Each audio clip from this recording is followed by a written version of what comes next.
base and goes to 25% tariffs. Parts for vehicles made in the U.S. will not face those tariffs, but cars made outside of America would face duties. ABC's Selena Wang says consumers could feel the pinch. We've heard the administration acknowledge that there will be short-term disruptions, that there could be price increases, but they maintain that this would just be a one-time price increase. But some analysts estimate that Trump's auto tariffs could increase the cost of making a new car by up to $12,000 for one car. The tariffs go into effect April 2nd. The White House maintains no classified information was discussed during that text chat between top Trump cabinet members that accidentally included a journalist detailing plans on U.S. strikes in Yemen and storms ravaging Texas and the Gulf. This is ABC News. As the popularity of women's sports grows, so does the money. Clark steps back, fires, you bet!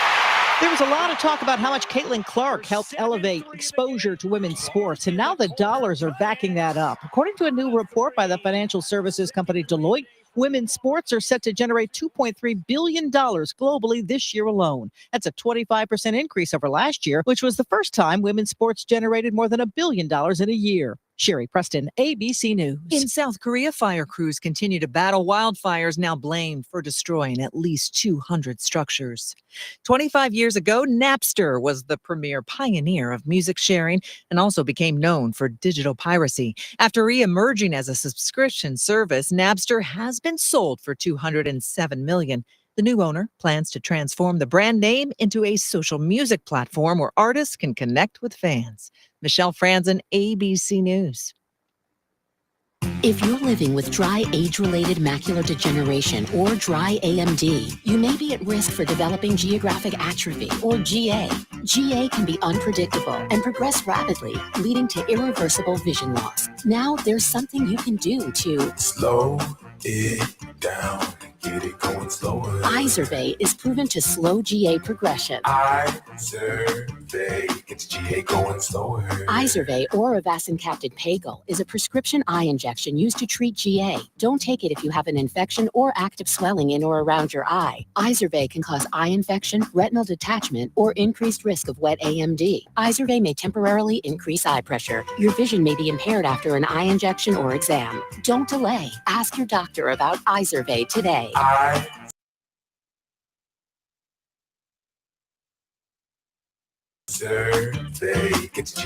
VAY.com. The views and opinions of the following show do not reflect those of WSMN, its owners, and/or associates. Welcome to the Common Sense Conservatives, a political discussion group about current events and other government-related matters every Wednesday evening from 7 to 8 p.m. Right here on WSMN 1590 AM, WSMN 95.3 FM, and streaming live on wsmn.live. Making sense of the inverted reality we are subject to every day, the Common Sense Conservatives are here to help bring you back to reality. Now, your hosts, Chris Wyatt, Todd McKinley, and John Grosvenor. Welcome back to the program, folks. It's Wednesday night, March 26, 2025, joined by my co-host in East Tennessee, Todd McKinley, sitting back there, relaxing, chilling, maxing out. And in studio in Nashua, New Hampshire, it's none other than the eponymous, infamous, well-known John Grosvenor. John, what's the word? I'm not sure what the word is. I didn't know it was so infamous and well-known. This is something from the Glass Enclosed Nerve Center in downtown Nashua. I guess Kelly Ayotte did. Governor Kelly Ayotte did sign a bill for bail reform, so now we won't have 25% rapists and burglars and whatever roaming the streets. Good. That have been doing so otherwise, according to Democrat bills for leniency. So that's pretty good news to hear. And we have a 22-year-old representative, one of two, that voted with the Republicans for to keep women, what is it, transgender women or whatever they're called, out of women's sports and stuff like that. So took a lot of heat for that. Good for him. He's 22 years old and got some common sense, even though he's a Democrat. So that's pretty good news to hear. Absolutely. Well, John, when I asked what the word was, I thought you were going to say grease is the word. That was my thought. No, I was going to say bird is a word. Haven't you heard? But the bird is the word. And then I would have sworn you said she did Bell reform, and I thought, didn't we break up Ma Bell in 1984? But you said Bell reform, Bell reform. All right. Wow, does that take you back a ways? It Ma Bell. I does. remember Yes, that. that's Southern. right. I grew up in Florida, so it was Southern Bell for us. AT&T split into 6 companies back in the day, and all of them became even more valuable than the mother parent. And AT&T still around. But Todd, the things you don't know. I never knew about the life of Richard Warner Carlson.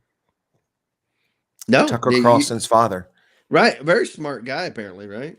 An incredible man. What an incredible life. Born to a 15-year-old Swedish girl and placed in a home for little wanderers in Boston. Grew up malnourished because the care he got there was insufficient, and grew up with rickets, with bent legs. Less was life.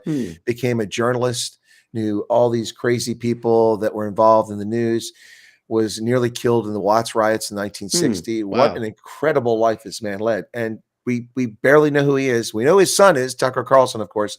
And now I know why the man has a Swedish name. I'm like, how do people have Swedish names in the 21st century in America? We don't have that many Swedish immigrants. Well, apparently a 15-year-old Swedish-speaking girl must have had a child out of wedlock, and that was Tucker's father, who led a remarkable life. Just passed away on the 24th, 2 days ago, at 84. Oh, wow. Yeah, it's amazing. Yeah, it's a lot of these people that you that are famous.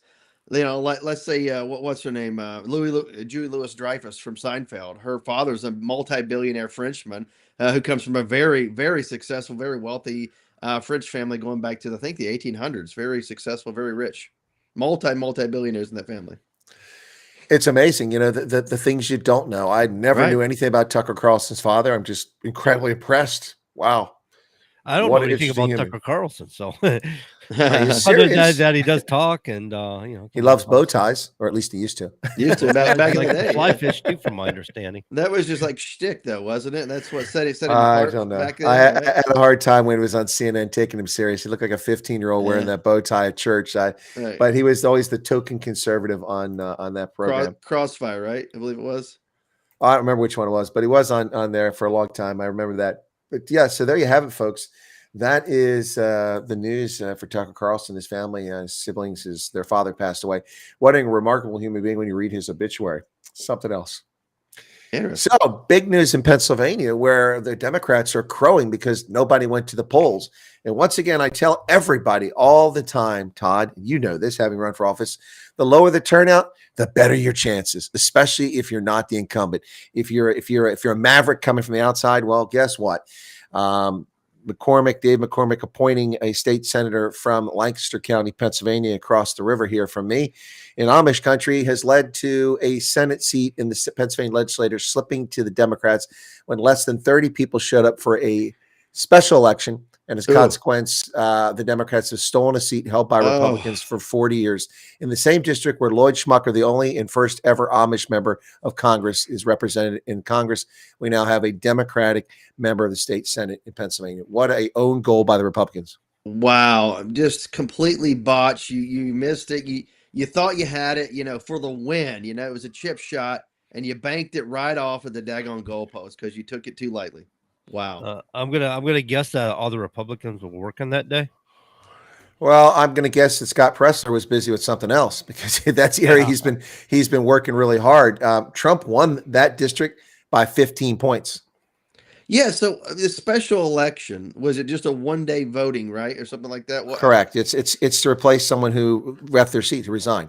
Right. So how many precincts were there? How many voting precincts? That I don't know. I haven't seen the date on. I haven't gotten to the state election site. This is just a lot of people talking about this day. It's huge news. Wow. Republicans have a 23% voter registration in that district over Democrats. I mean, that's unheard of. And even in red states, Texas, it's hard to find districts like that. This is a major own goal. And this guy is now going to be in the Senate. And that's unfortunate. Republicans, I think, had a 7-seat lead in the Senate. That'll reduce it to 5 now?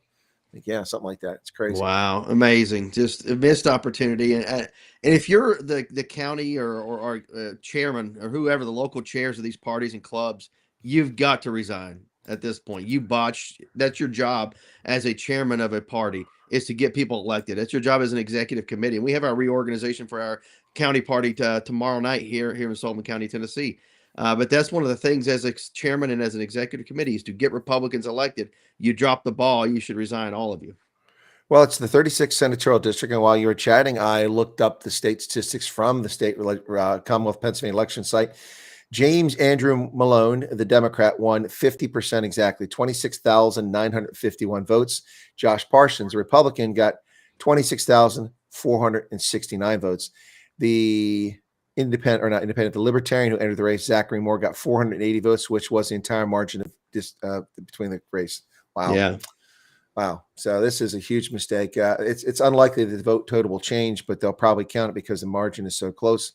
Yeah, but Trump in 2024 won 57% of the vote, and Dave McCormick as a senator beat Bob Casey 56% of the vote. I mean, that's this huge margin that's completely been ceded. So the Democrats are all they're cheering, they're excited. The Democratic legislative campaign has got a big image of this guy's picture on it saying "Flip." And he won Pennsylvania Senate District 36, and Josh Shapiro, our evil criminal governor of the Commonwealth of Pennsylvania, who violated the law in the 2020 election, but somehow was rewarded and became governor of this idiotic Commonwealth, is all excited about it. Tonight, Lancaster County, Pennsylvania rejected a candidate who embraced extremism division. Dude, that's you. You're a lawless criminal.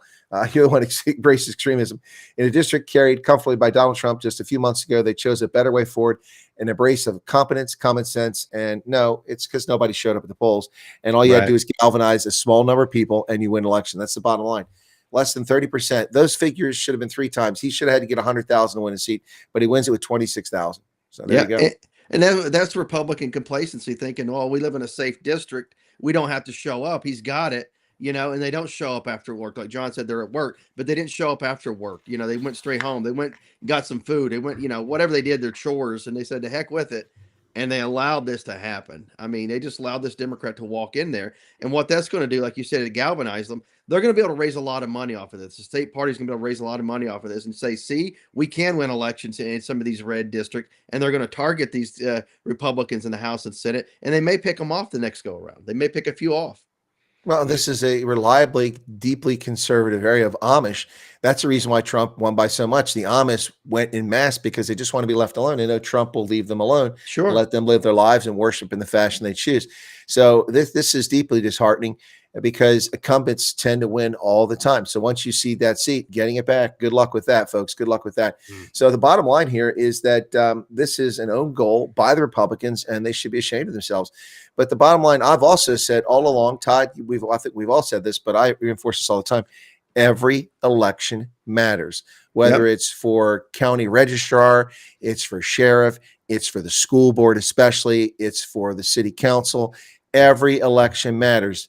The future leaders in politics most often come out of those structures. It's not someone like Trump who comes out of the blue, out of the business world and finds himself in politics. It's the people who find themselves having been a city councilman, being a county representative, being a state congressman or woman or legislator and a senator. Those are where those people come from. And when you see the ground, that ground has gone in Pennsylvania for at least 4 years for senator now. And getting it back is not going to be easy, even in a deeply conservative area. This is a massive. Look, I'm more concerned about this than I am about the signal debacle. Well, the fact you led with this leads me to believe that you are. But I do have questions about that in a second. But this is very important because, like you said, 4 years, they're going to be emboldened. They're going to raise a lot of money, like I just said. And they're going to pick off some of these other districts, or they're at least going to try it, which is going to make it harder for Republicans to spread their resources around because now they're going to have to be defending multiple seats at this point. Well, it also gives them something, John, to talk about this utter nonsense. I mean, what they're going to say now is, look, Trump's agenda is broken. People have turned back Trump because they won a district heavily Trump voting. Yeah. And that's not the case. Had it been a 51-49 in a district that had been Democrat, Republican back and forth, they'd make the argument, people would laugh at them. But now some people go, wait a second, maybe Trump is doing something wrong here because people vote against Trump. It has nothing to do with Trump. At the same token, we've got a special election taking place in Florida where a Republican is unpopular and he's going to lose most likely. So DeSantis is being smart. He's already prepping the ground going, look, this has nothing to do with Trump. This guy just sucks. He's going to lose. Yeah. So John, what are your thoughts on that? Any thoughts on it? Well, the message here is loud and clear. It's something we thought of when Trump won the a presidential election, and we got a trifecta in the U.S. House, the U.S. Senate, and the president. And the left is going to get very, very aggressive about campaigning right about now. They want to take the House and they want to take the Senate come 2026. Or 2026. So they don't want to lose. they're going to get very aggressive, and this is the start of what we're going to see is them getting aggressive and them trying to conquer and dominate. They're going to get aggressive. It sounds like the media reporting on the Trump administration. They're going to get aggressive. They're eating the dogs, they're eating the cats, they're eating the pets. The people. Oh my goodness. Yeah, but no, Yikes. I mean that's what we should expect from them. And I mean, the nice thing about it is we do have Doge, and Doge is weeding out some of the corruption and stuff, and how money's being funneled back to the Democrat Party. So they are being defunded, and so hopefully that'll help defeat them a little bit. But they're going to do what they can. Be as aggressive as they can to accomplish their goals. So we got to be aware of it. We got to be on top of it. And as voters, we need to get out there. As you said, Chris, we need to be out there in droves. We need to vote too. We can't every election. Complacent. Yeah. Yep, absolutely. Well, John, if folks haven't picked up on it, you sound a little bit under the weather there. So I want to get you in up early here in case you start to nod off on us. Take you some of that NyQuil or something like that. So we want to get you in here early. But let me get back to Todd here.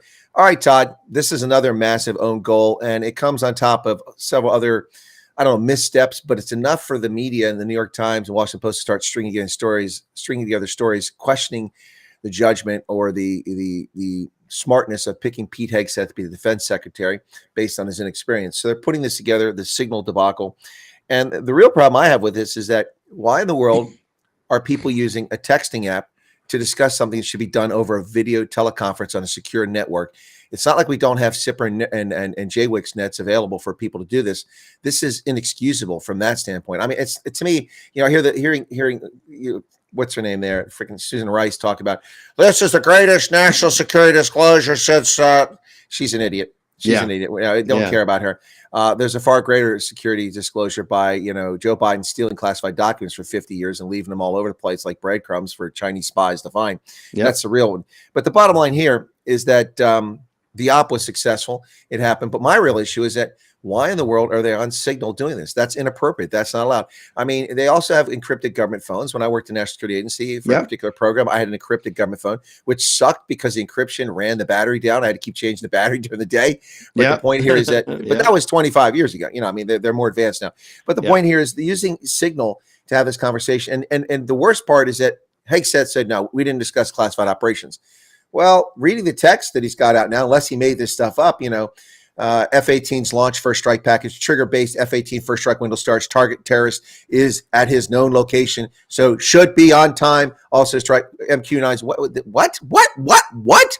Todd, are thoughts, concerns, issues, or is this just is this a big nothing burger? Well, there's something there for sure, but here's a thought. What if you released something like that and it was misinformation so that they would pick up on it, maybe report it to throw somebody off? I don't think that's what happened here. I think it was a stupid mistake on Hegseth's part, and at the same time, using Signal, an app on your phone, should never be used. And like you said, I remember the early 2000s, I had my own personally assigned classified device, a QSEC, and those batteries were thick. I had 2 batteries and I had to keep them charged, like you said. And of course, whenever I would go travel, you had your Iridium satellite phone, multiple batteries there, and a number of other devices for classified. We also had a satellite that I carried in a backpack. Any number of things available to the Secretary of Defense, for crying out loud. You don't need to use these Signal apps just because they're so easy in your pocket. And the left is looking at anything that they can get on you, and this is just a mistake that you should never have made. And at the same time, if you are going to use Signal, double check who you're sending stuff to, for crying out loud. Well, the thing about Signal is you've got to send an invite, and that person has to accept the invite. It goes both ways. He can't get on there without accepting. So all I can think is somebody like you referred to having a phone in your pocket. And what I'm thinking is you're saying that somebody's walking around the phone pocket is like pocket dialing somebody, and as it's pumping and stuff, and somebody got an invite off from Signal and accepted. Well, I think this person, like I said, they were a reporter, and of course, Hegseth had worked in reporting Fox News, so they knew each other. So I think he probably added him. It's possible it's a mistake, but I think there's treason involved here. I think that some scumbag that was part of this phone call shared this information so that he could join the conversation to do it. Never should have been a conversation on this. The Democrats are right to go after this. I mean, Representative Jim Himes of Connecticut, who's on the committee, asked members today, said, he read aloud the text message from Pete Hegseth that was contained, supposedly for Pete Hegseth, and the things I just told you. And then he looked up and he said, do either of the directors want to reflect on their testimony of yesterday? Tulsi Gabbard said, my answer yesterday was based on my recollection or lack thereof. And this is killer. This is killer. This is going to hurt Tulsi Gabbard. It's going to hurt Pete Hegseth. It's going to hurt a lot of people. So less than 2 weeks ago, you were on a Signal chat that had all this information about FF-18s, MQ-9 Reapers, and targets on strike. And you, in that 2-week period, simply forgot that was there. That's your testimony? She said, my testimony is I do not recall exact details of what was included. Wow. Credibility out the window. And this is Director of National Intelligence. She does not do good in front of Senate committee hearings. She doesn't do well at all. Well, it's like we talked about, Hegseth and her, it was two people that I thought should never have been appointed to those positions at all. I think the colonel was in line with that. And here we go. Right out the bat. You're less than 100 days in and you're flubbing. And what did I say about Tulsi Gabbard? She could be picked for something else, like UN ambassador. I said the problem with DNI is she doesn't have intelligence experience. She's a National Guard officer. That's nothing against the National Guard, but she's not a professional soldier full time, and she doesn't have experience. She's never led a team more than 5 or 6 people. Now she's going to be responsible for thousands of people in the intelligence community from 19 different intelligence agencies. And she hasn't had the gravitas to do the job. And here it is already. There's a lack of gravitas. Now, for those people who say, well, these conservatives never call people into account, are we not calling 2 Republican conservatives from the Trump administration to account for their mistake? And this is not just, it's not I left the front door open mistake. You should never have been on Signal having this conversation. I mean, if I've been invited to, I'm like, guys, can't we do a VTC? Why aren't we doing a VTC? I mean, Hegseth and they've got that in their house. It's not like they have to go into the Pentagon or go into the State Department or go into Bowling Air Force Base to have these meetings. They can do it from their home. What is the issue? Unless they're sitting in an airport, and if they're sitting in an airport on Signal typing, that's an even bigger problem. Good Lord.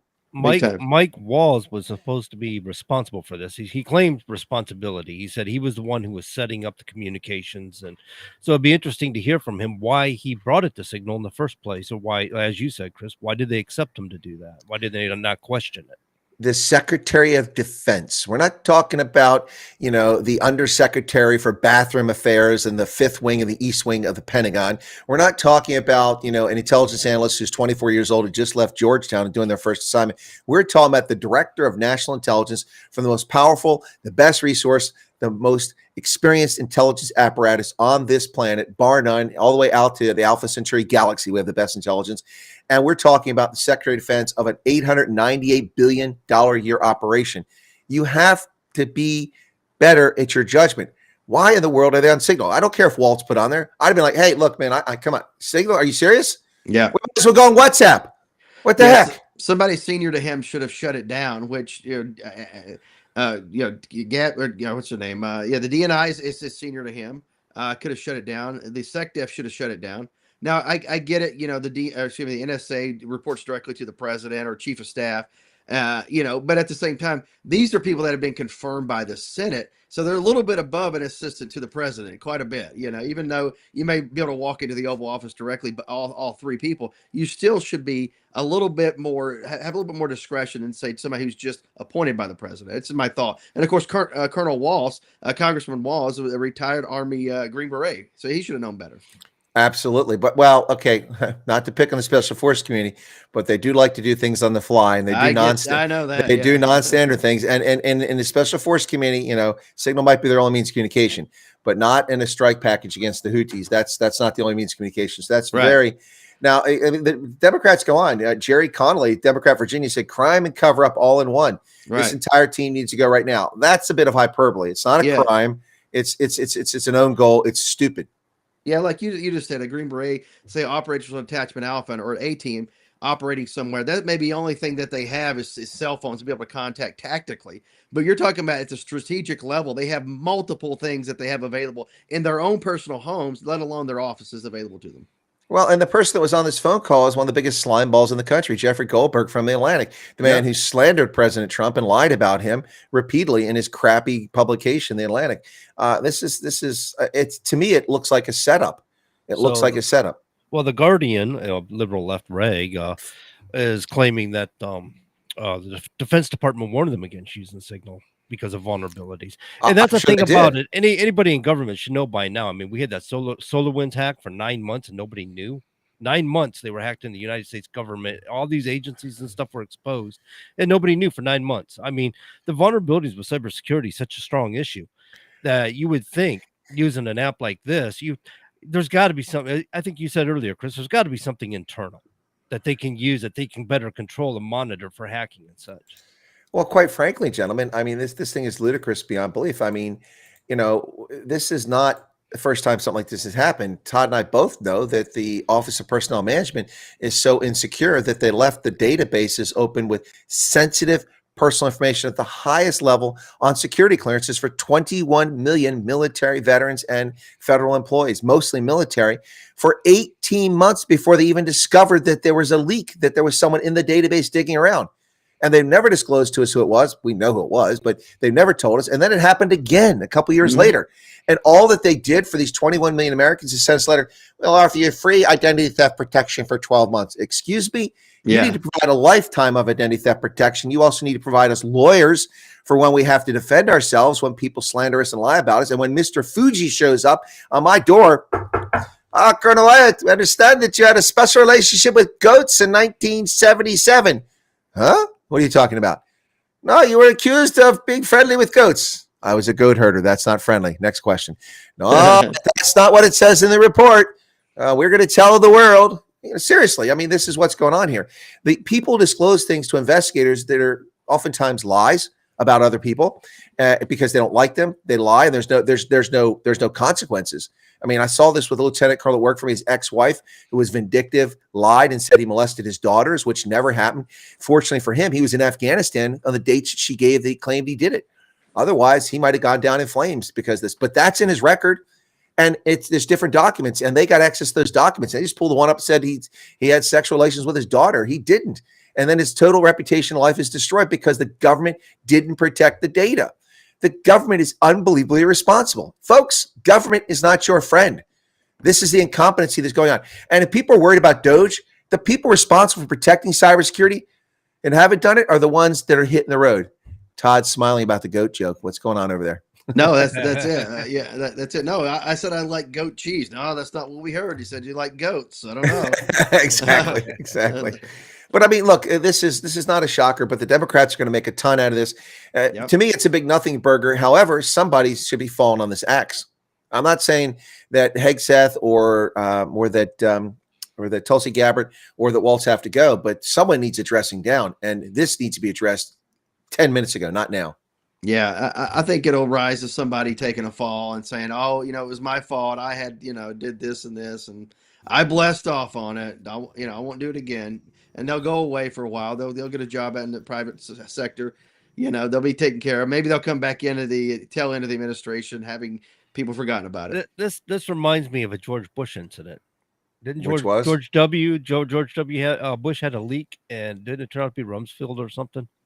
I don't recall. You don't recall? You got a Ronald Reagan moment going on here. I'm having a hard time recalling the details. You don't recall, and I just echoed what you said. You're giving me a hard time. You're sick. You be quiet. Sit down. Todd, it's your turn. Depending on you to know. Are you talking about the teacher here? Scooter Libby. You talking about Scooter Libby?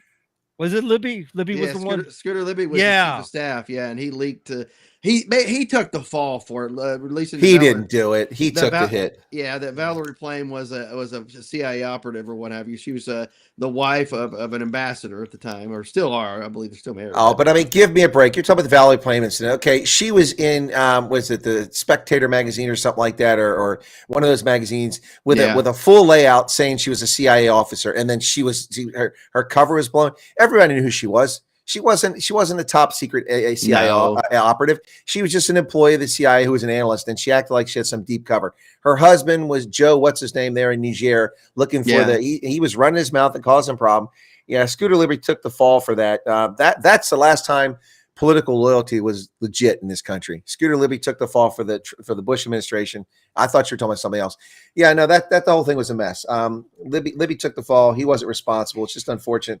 But there is no loyalty when it comes to politics anymore. Folks, you're listening to the Common Sense Conservatives right here on WSMN 1590 AM, 95.3 on your AM FM dial every Wednesday night with my co-host Todd McKinley, retired Sergeant First Class, our NCOs, whom we trust implicitly. That's why our Army is the best in the world. We have the best NCOs, the best educated, the smartest decision makers, and we rely on intensely. We don't rely on Todd on this show, but we rely on him in the Army. I thought he was doing a good job on the Scooter Libby thing. I don't want you to be misled. We don't rely on Todd on this show. We did rely on him on the Army. That's Just it. kidding. But, then we've got John Grosvenor up in the studio, holding down the ship.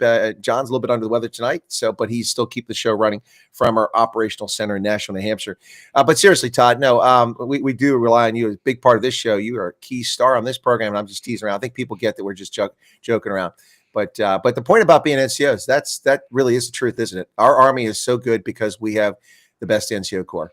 Absolutely. And I always tell people when I was in the Army, I said, we're so good because we don't have to call back to Berlin to get permission to do something. Our NCOs on the spot can make a decision. So, and that's what beat the Nazis, really, because NCOs can make decisions like that. Absolutely. That was a key factor for the even in the conscription army, it was a key factor. But now in the professional army, we've upped that ante even further. I remember, Todd, when I came in the Army in the 80s, we had so many functionally illiterate NCOs, and that's not a knock on them, but a lot of them are conscripts that never finished high school because it was Vietnam when they came in. And I was in the Army just a few years after that. They were still in as mid-grade and senior NCOs, and they never learned to read and write. Some didn't have basic math computational skills, and you need that. I mean, especially for things like artillery. Sorry, dude, wrong angle, wrong direction. Put that in there. Someone just blew up the commander's house. Okay. I was going to say, don't touch the officer's tent. Am I to understand that you troops train yourself? That's a fact, Jack. Yeah, right. All right. The EM50 project. Yeah, I love it. Yeah, but no, and so our NCOs went through the Army, funded to get them basic education so they become functionally literate. And they also put a lot of money into providing resources so NCOs could get their own education, going to college classes and tech schools at night. And the quality of our NCO Corps just increased dramatically with the professional education system. You grew up as an NCO in that system where you benefited from that. Do you think that was a good idea, what the investment we put in our non-commissioned officer Corps? No, I believe so, without a doubt. And of course, that gives you not only just the technical side of things, it gives you that tactical, and it gives you a strategic as you move up in rank. It gives you that level that you need to operate at higher echelons. Absolutely. Yep. So let's get back to the leak real quick. We can't let it go. It's the Democrats aren't going to let it go. So we did say we'd hold the Trump administration account. Let's go around the horn. Major disaster or someone just stepped on the crank. John? I don't think it was a major disaster. I mean, it was just a short while before they actually fulfilled their operation. It wasn't like it was leaked way ahead of a time where somebody could infiltrate the information and countermeasure them and stuff like that. So I don't think it was a major disaster, but it was definitely a flub. It's something that they want to prevent from doing again in the future so it doesn't turn into a major disaster. All right. Todd, is it a major disaster or did someone step on the crank? Yeah, no major disaster, but a big mess up for sure. But you can never do this again. Nothing remote to this. But at the same time, what did the left do? What about Hillary Clinton and her server and all this stuff? But we know they're never going to be held to account, so we can't go and point the finger and say, yeah, what about Hillary? We have to be better than that. We can't say Hillary's the standard. We have to be better than her. Right. I agree with you 100%. Yeah, we can't play the whataboutism game. That's what Democrats do. We've got to deal with this issue head on. And I think that someone needs addressing down, and there also needs some serious investigation. As Director of National Intelligence, the fact that Tulsi Gabbard has not launched initiation of an investigation leads me to question her judgment. That's one of her first responsibilities. So hopefully that'll get sorted out. But hey, we thought that Ilhan Omar was a wackadoodle, and AOC, of course, we all want to date her. You guys know that, right? Yeah, right. No, I don't. I'm all about Jasmine Crockett there. Oh, you're stealing my thunder. That's where I'm headed. That's where I'm headed. Geez. That's where I'm headed. No, that's all right. It's all right. Hey, the Trump administration is stepping on their crank. You can step on my toes. Why not? So we all let me get back to my line now. I rehearsed that. No, just kidding. No, so we all thought that Ilhan Omar is a wackadoodle up there in Minnesota, and that AOC, of course, we all want to date her, but we thought that she's a wackadoodle. Ayanna Pressley, and all these squad members were clown car shows. But the biggest clown car show of all is, a little too much makeup, a little too much hair tease, a little too much mouth. Jasmine Crockett from Texas, who called Governor Abbott Hot Wheels. The man has been paralyzed since a log fell on him running when he's 26 years old. Can you believe the insensitivity? I thought Democrats, John, were the sensitive people. They cared about trans and straight and gay and lesbian and Hispanic. Well, they don't care about white folks. We know that. But they care about everybody under the sun, every disaffected group, every group is marginalized. But the disabled? Wow, she called him Hot Wheels, Governor Hot Wheels. The thing of it is, Chris, is they are very, very sensitive. They really, really care about everybody. Unless you're a Republican in opposition to them. All of a sudden, they don't care anymore. That's the secret recipe. If you're a Republican, you're an open target. Jasmine Crockett, Demon Rat from Texas, came under fire from Republicans on Tuesday for referring to Texas Governor Greg Abbott, who uses a wheelchair, as Governor Hot Wheels. She made the remarks even worse at a human rights campaign dinner in Los Angeles. Oh, wow. Geez. Yeah, it just tells you what they really think about people, especially people with disabilities. It's just the true colors. Well, I mean, you go from the sublime stupidity of Joe Biden going, forget the guy's name. Hey, Dave, where you at? Stand up. Dave. Oh my gosh, the guy was paralyzed in a wheelchair. You go from that to the intentional insult. I mean, Abbott's 67 years of age. He's been paralyzed since he was 26, 41 years after a tree fell on him when he was on a run. And then she says, y'all know we got Governor Hot Wheels down there. Come on now. And the only thing hot about him is that he's a hot bank mess, honey. Wow. And she got applause from these evil trolls there. These people should be ashamed of themselves. My goodness. Remember when Donald Trump did that bit and he's like that on camera? And there was a disabled person and they said he was mocking the disabled, which he wasn't. If you go back and watch the footage, whenever Trump was talking about a political opponent, he did the exact same thing over the past 15 years. People showed multiple clips of Trump using the same gyrations to explain someone who's just being foolish. And they claimed that he was mocking a disabled person. And that made the news for months. And they still talk about it. This won't make tomorrow's news. It'll be done by tomorrow in the news cycle by the fake left stream media. Yep. But I don't know if I'm stealing your thunder here again, Chris, but Pam Bondi's giving her some warning. She did? On what she say? Yeah, she's talking about it's my birthday on the 29th, and I want y'all to take down Elon Musk. Oh, yeah. No, she made a terroristic threat. She should already be in handcuffs. She has no qualified immunity as a member of Congress for threatening violence and domestic terrorism. Right. That is a terroristic threat.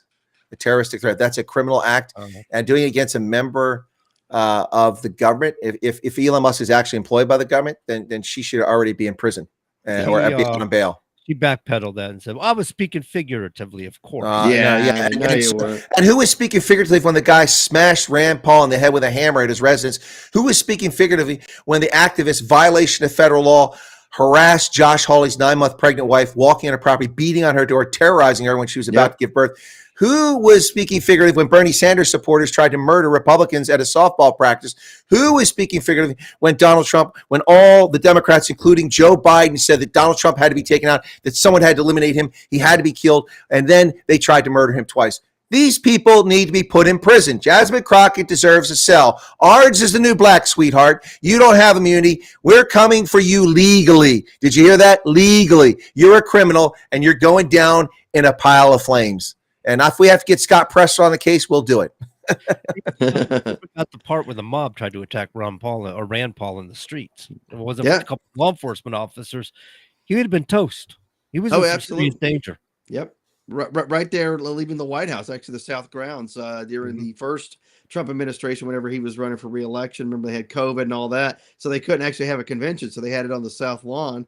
I think that was the big night he accepted one of the big nights. I think it was. I don't know if it was his nomination night, but it was one of the big nights. And of course, a lot of people leaving there was just attacked and assaulted by the left, who were just lined up waiting to go. Well, there's John, what did you do? Oh, it's for fire emergency service. I thought it was the cops. It's not the cops, just emergency services. So there's a couple options here. Well, 3 actually that can deal with this Jasmine Crockett lunatic. First, they can censure her. That's the minimum that should happen. They can expel her from Congress. Members of Congress can expel her. Mm-hmm. And then there's a reprimand. I think she should get a reprimand and a censure minimum. And if that doesn't shut her yap up, then she should exactly be expelled from Congress, because I'm not talking about what she said about Governor Abbott. That's bad taste. That should be a censure or a reprimand. But the threat that was made, a criminal act that was done against Elon Musk, and several other things she said, she should be expelled from Congress. This woman has no business in Congress. She should be put out on the street. That's where she belongs. I Yeah. believe I don't remember who it was, but somebody put in for censorship on her.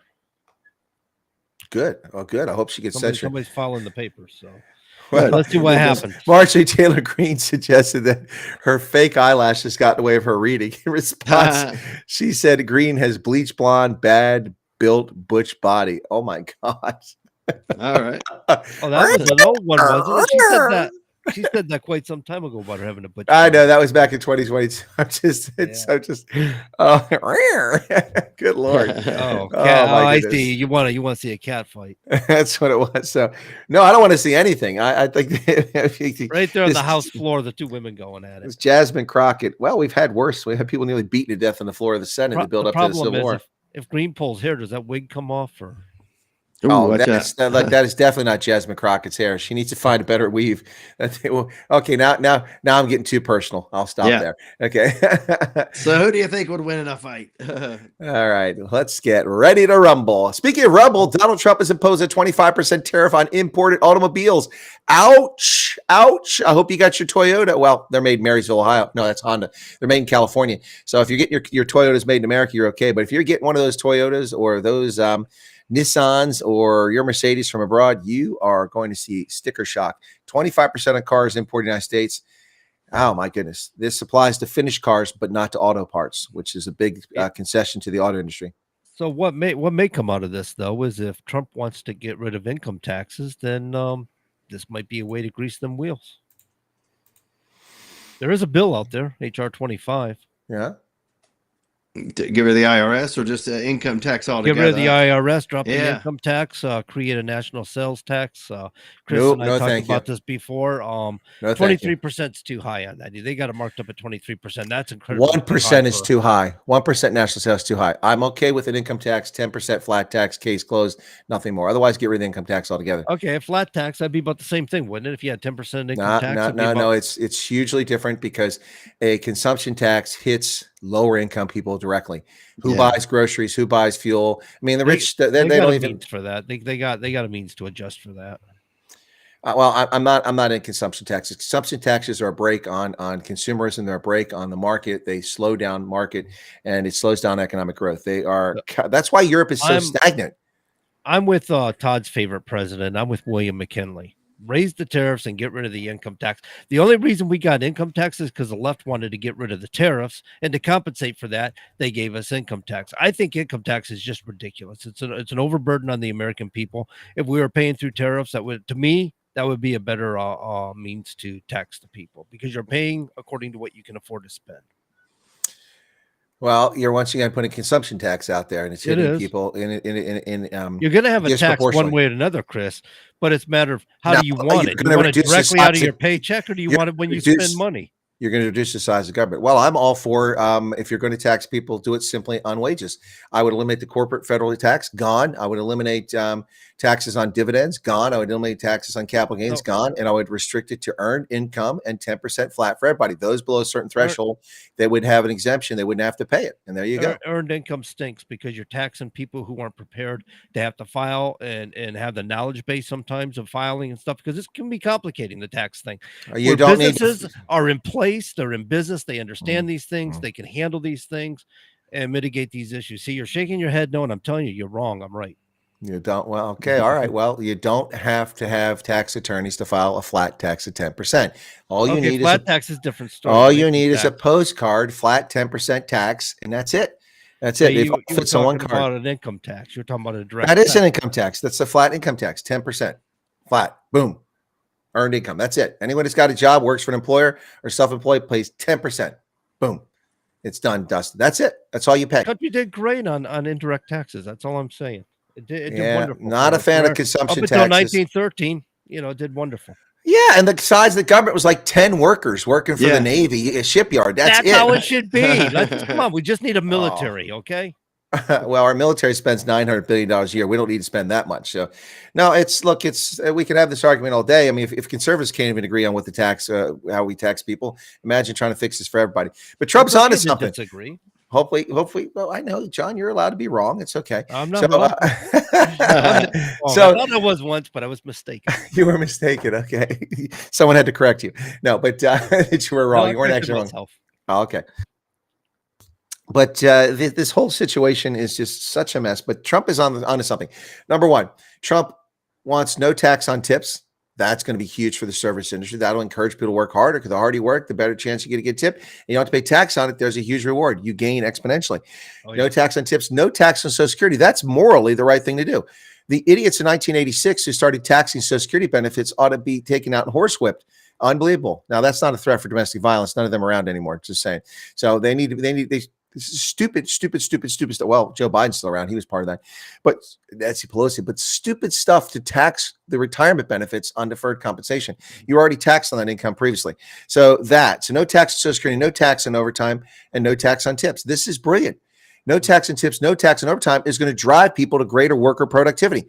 If you're going to make even more money without a raise because you're not paying, 10, 15, 25% in taxes, that's an incentive for you to work harder. And that's going to improve workplace efficiency. And that's going to make our economy better, more finely tuned. We're going to be better for it. And we're going to we're going to have a growing economy. But consumption tax is a bad idea, man. Bad idea. I have known people that they had to figure it out exactly how many hours they can work a week. Once they exceed those hours, they start depreciating in value. They take home less money at the end of the day because they go into a different tax bracket.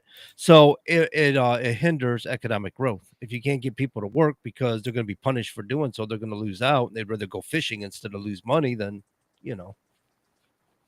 what happens? Well, that's true. But back to Pete Hegseth. I just can't let go of this. So Hegseth is being sued by American Oversight. A government watchdog group has sued Secretary of Defense Pete Hegseth and other Trump administration officials for their use of Signal. I don't know what they think they're going to accomplish here. How can you sue the government for what it uses for software? That's just ridiculous. But they seek to prevent the unlawful destruction of federal records and compel. Oh, that's why they think there's a cover up and they want the records preserved. Okay, well. All right, I'll give them that. You can sue to stop that from happening. But if the record's going to be destroyed, guess what? They're already gone. Right. They're already gone. Of course, I thought that was the idea, that the records, they were gone because the Signal isn't supposed to delete itself after a period of time. I think so. Yeah, it's there's settings on it. Yes, but yeah. So I don't know. It's but the fact is that what has to be done is a thorough investigation here. Someone needs brought in and say that stuff. And here's the other thing, Goldberg. I mean, this is irresponsible. What is this man, a treasonous fool? Why are you publishing details? Because it gives away methods. It gives away the methods people are communicating. So if that's true, what was published from the Signal, this man is reprehensible. I think you should be brought up in charges. It's like publishing somebody's playbook on an opposing team in NFL. Exactly. Right? It's like ridiculousness. He claimed that, there was nothing classified or sensitive. Well, he claimed it was classified war plans. So then how can he claim it's not classified after he claimed it was classified war plans? Right. Left, right. Right. And here's the thing. What he could have done is put that in his pocket and use that later on, not necessarily to blackmail, but to say, hey, you guys need to give me something here. I'm going to pocket this, but I'm going to need an exclusive interview, something, you know what I mean? He could have used that down the road and say, I'm not going to disclose this, but use it for an exclusive interview with everybody that was involved. Well, I'm not a fan of blackmail, Todd, but I would see how that would work. but in Washington, they've done that for decades upon decades. It works in every state capital. But like, hey, give me that exclusive, or I'm going to write this story. If not, and that's perfectly, I think, fine as a journalist to get a better story, to pocket one story, right? Yeah, no, I got you. I see where you're coming from in that, but man, I mean, if you willingly did it as the reporter, like, hey, I'm not going to report on this, but I have it, but just so you know, but can you give me an exclusive or give me something down the road? Todd's leaning away from blackmail. He's saying what he's got is leverage. Well, I mean, but that's called blackmail. It's a little different. We got that's used in Washington on a regular, because I didn't ask you to give me money or anything like that or disclose anything. I just want an interview. I just want an interview. I'm not gonna use this, but just so you know, I have it. And I could use it as a story. Would you grant me so you're not threatening to expose it. You're just saying, hey, I have it. I'm going to pocket this, but I would like an interview. You're just asking, let them know you have it. It's kind of a gray area. My issue with this is that if you were a real responsible citizen instead of a scumbag, treasonous, fake journalist, he would have contacted the government and said, hey, listen, this information's out there. That should not have been disclosed. This is what I found out. I was in the meeting. It leads me to believe the whole thing was a setup to begin with. This is shameful conduct by a so-called journalist. This is not journalism. Look, guys, I am privy as a journalist, an independent journalist, to many scoops many breaking news stories that I have not broken, at least a half dozen this year alone, that I've had to embargo out of respect for the system, out of respect for a nation, out of respect for the impact of something happening. It's not about this guy's ego, but it is. That's the thing. He wants to be famous. He wants the attention. If he was doing a public service, he would have gone to the Inspector General at the Department of Defense or at the State Department. He would have gone to the FBI and said, listen, that's where he should have gone. Yeah, FBI. I was just going to ask you about that, because it seems to me once you realize you're in an area of sensitive information, you should have A, exited, and B, contact somebody, let them know, hey, I was there, but I didn't intend to be there, and yada, yada, yada. Yeah. I mean, as an American citizen and as a responsible journalist, you should have the I guess the moral, I don't know, intestinal fortitude, whatever, to say, yeah, you're right. I got this. It is a great juicy story, but it was inadvertent. There's nothing here that I should be using to leverage you. I get it, but I would probably approach them and say, hey, I want the interview. That's the way I would. I would. No, I got you. But I mean, if he was going to report this story, he should have gone to the FBI and then said, listen, I'm gonna report that I was invited into a chat session I shouldn't have been on, and that's irresponsible behavior by officials. And that would have been nothing wrong with that. That would have been legal. But to disclose what he claimed was classified information, in fact, very may well be classified information, is irresponsible. And I don't want to hear the press has a right to disclose classified information. That's reckless. That's irresponsible. He should never. You should never have done anything that would harm anybody operationally. No, I agree with you on that 100%. Yeah. Well, his argument is going to be the operation was over already, but that isn't the point. You disclosed methods, and that's unacceptable. Yep. So the people named in the suit are Hegseth, DNI, Tulsi Gabbard, Treasury Secretary Scott Bessent, CIA Director John Radcliffe, who testified that when he got to the CIA, they installed Signal on his phone because that's the app they use, and Secretary of State Marco Rubio, who is technically the archivist for this. It's okay. Well, guys, we spent a lot of time talking about this because I think it's really important. But wow. By the way, the judge overseeing this lawsuit that was raised by this group is the same one who suspended Trump's deportations. Wow, maybe a conflict of interest there? Right, yeah, of course. It was a nice judge shop, obviously. No, supposedly they randomly select judges according to availability and so on like that. And the concept is to keep people from judge shopping. So if you could pick your judge, you're pretty much going to find one favorable to your. Well, yeah, you find the right district and you roll the dice, Yeah. So I don't know that there's somebody. I mean, it's not impossible. Somebody said, "Hey, let's stick it to him with this guy," but it's not impossible. It's supposed to be a random selection, though. Yes, I understand. There's a rotational circuit to it, but there are still disqualifying factors. Just because your number comes up doesn't mean you get it. I mean, if it's your nephew that you're looking over a case, you can't do it yourself. Yeah, you got to recuse yourself. So I think it's up to them to do it. Well, the Supreme Court has upheld an Obama era, or no, it's Biden's ghost gun ban. That's been upheld. That's a bit of a surprise. The administration tightened regulations on kits that can be easily assembled into nearly untraceable firearms. Supreme Court today upheld the federal restrictions aimed at curtailing access to kits that can easily be assembled into homemade, nearly untraceable firearms. A rare move by the court that has taken an expansive view of gun rights. In a 7-2 decision written by Justice Neil Gorsuch, one of the conservatives in the court, they left in place requirements enacted by the Biden administration as part of a broader effort to combat gun violence by placing restrictions on so-called ghost guns. Wow. So that was kits, right? It specifically said kits. It's about kits. Yep. So I can keep my lathe and my tools and stuff out. Yeah, exactly. So I don't. I can make my own gun. I don't need the industrial sector. I'll make my musket at home. They can't stop me from that. That's what's so stupid about it. It's unbelievable. Yeah. So Justice Clarence Thomas, of course, the reliable conservative of the court, said the weapons parts kits themselves do not meet the statutory definition of a firearm. He said because in 1968, Congress agreed that the government could legally impose some restrictions on firearms, that should end the case. Yep. See, I think that's bullshit. Rights are rights. You don't sacrifice your rights because of, it's public safety, or it's rights are rights, man. It's non-negotiable. It says shall not infringe. Period. Well, don't live in Maryland, New Jersey. Your rights to firearm are infringed upon every day. I know. Turn law-abiding citizens into felons in those states. The Supremacy Clause says that the Constitution shall be the supreme law of the land, and statutes, then treaties. Okay. It is a constitutional right. I'm sorry, states do not overrule constitutional rights. Don't be coming at me with that posse comitatus communist stuff. What are you talking about there, John? I wasn't talking anything communist. I'll guarantee you that. Sorry, it's a line from a movie, John. It's a line from a movie. Okay. Well, you know me. I know Hollywood like, well, I just don't know Hollywood. I just don't know how to. You're better off, brother. You're much better off for that. Uh-huh. All right, guys. Liberation Day is just around the corner. In 7 days, the trading world braces for the impact of Donald Trump's Liberation Day.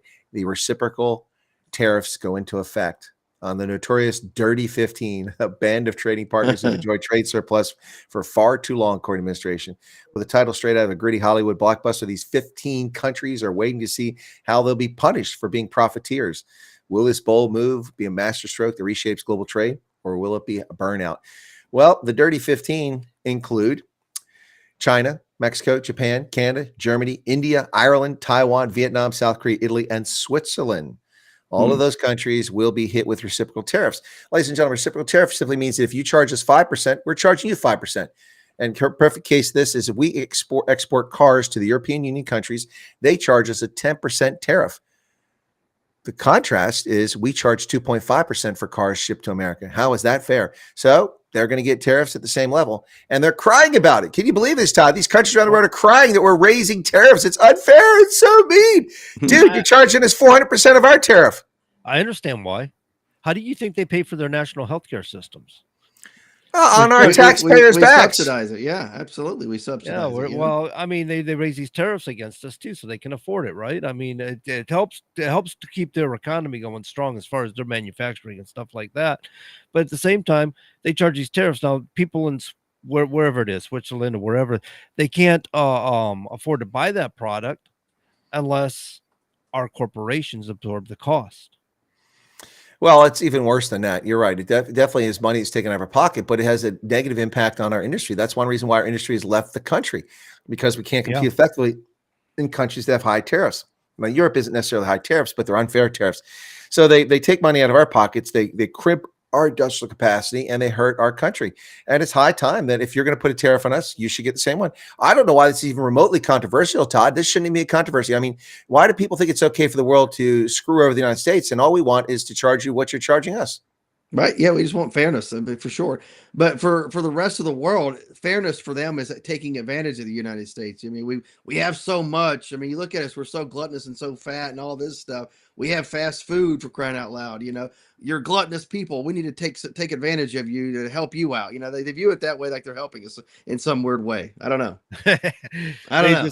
They just like being a welfare country. Yeah. Well, right. I don't know about welfare. They love just suckling off the teat of U.S. taxpayers. How much do we give to Canada every year? I mean, nothing against Canadians, but what would they say? We supplement them $500 billion a year or something. I'm not sure how much money Canada gets from us. I know they get a lot of money because we buy a lot of their oil and we buy some of their maple syrup, but beyond that, their timber. No, I'm not sure, but it is a big trading block. But one thing I'm wishing I had gotten in on a long time ago, but I've gotten out of this years ago. I wish I had a backyard full of cases of this. It's gold, man. Gold is at $3,024 per troy ounce. That's insane. Wow. Yeah. But have you seen those gold mining camps on television when they're trying to mine this stuff with machinery in it, and it's like they're going into the red constantly? They can't seem to get enough gold for the amount of fuel and equipment and cost of running. Yeah, no. Well, I'm sure those shows are all profit out, but I'll tell you what. I mean, every time I see that Rosalind Gold commercial with William Devane, I'm like, dude, I should have listened to you 10 years ago. Yeah. Rosalind Gold, where your gold is secure and safe. Hey, I'm William Devane, and I don't often ask people to buy gold, but I'm asking you to buy gold tonight. I love those commercials. William Devane, what an actor, man. Guy's got a classic voice. Brilliant stuff. Of course, John wouldn't know anything about that. He doesn't know anything about Hollywood. No, I did not know that name. I did not know anything about what you were talking about. Oh, my goodness. Not classic actor. Yeah, he's great. Yeah, from way back in the day. Anyway, William Devane, what a talent there. But we're coming up at the top of the hour here, folks. The next hour, we probably won't talk more about the Pete Hegseth thing unless I can dig something up during the break that's even more revealing about it. But what an own goal by the administration. But you know what? After 2 months and all these executive orders and all this action and talks of annexing Greenland and the Gulf of America and annexing the Panama Canal Zone, if this is the first own goal that the administration has really hit, that's not too bad. Would you say, John? No, I think that's pretty good. I'm not against the annexing either. You know, I mean, let's build things up and get it done. All right, there we are, folks. We'll see you on the flip side of the news on WSMN.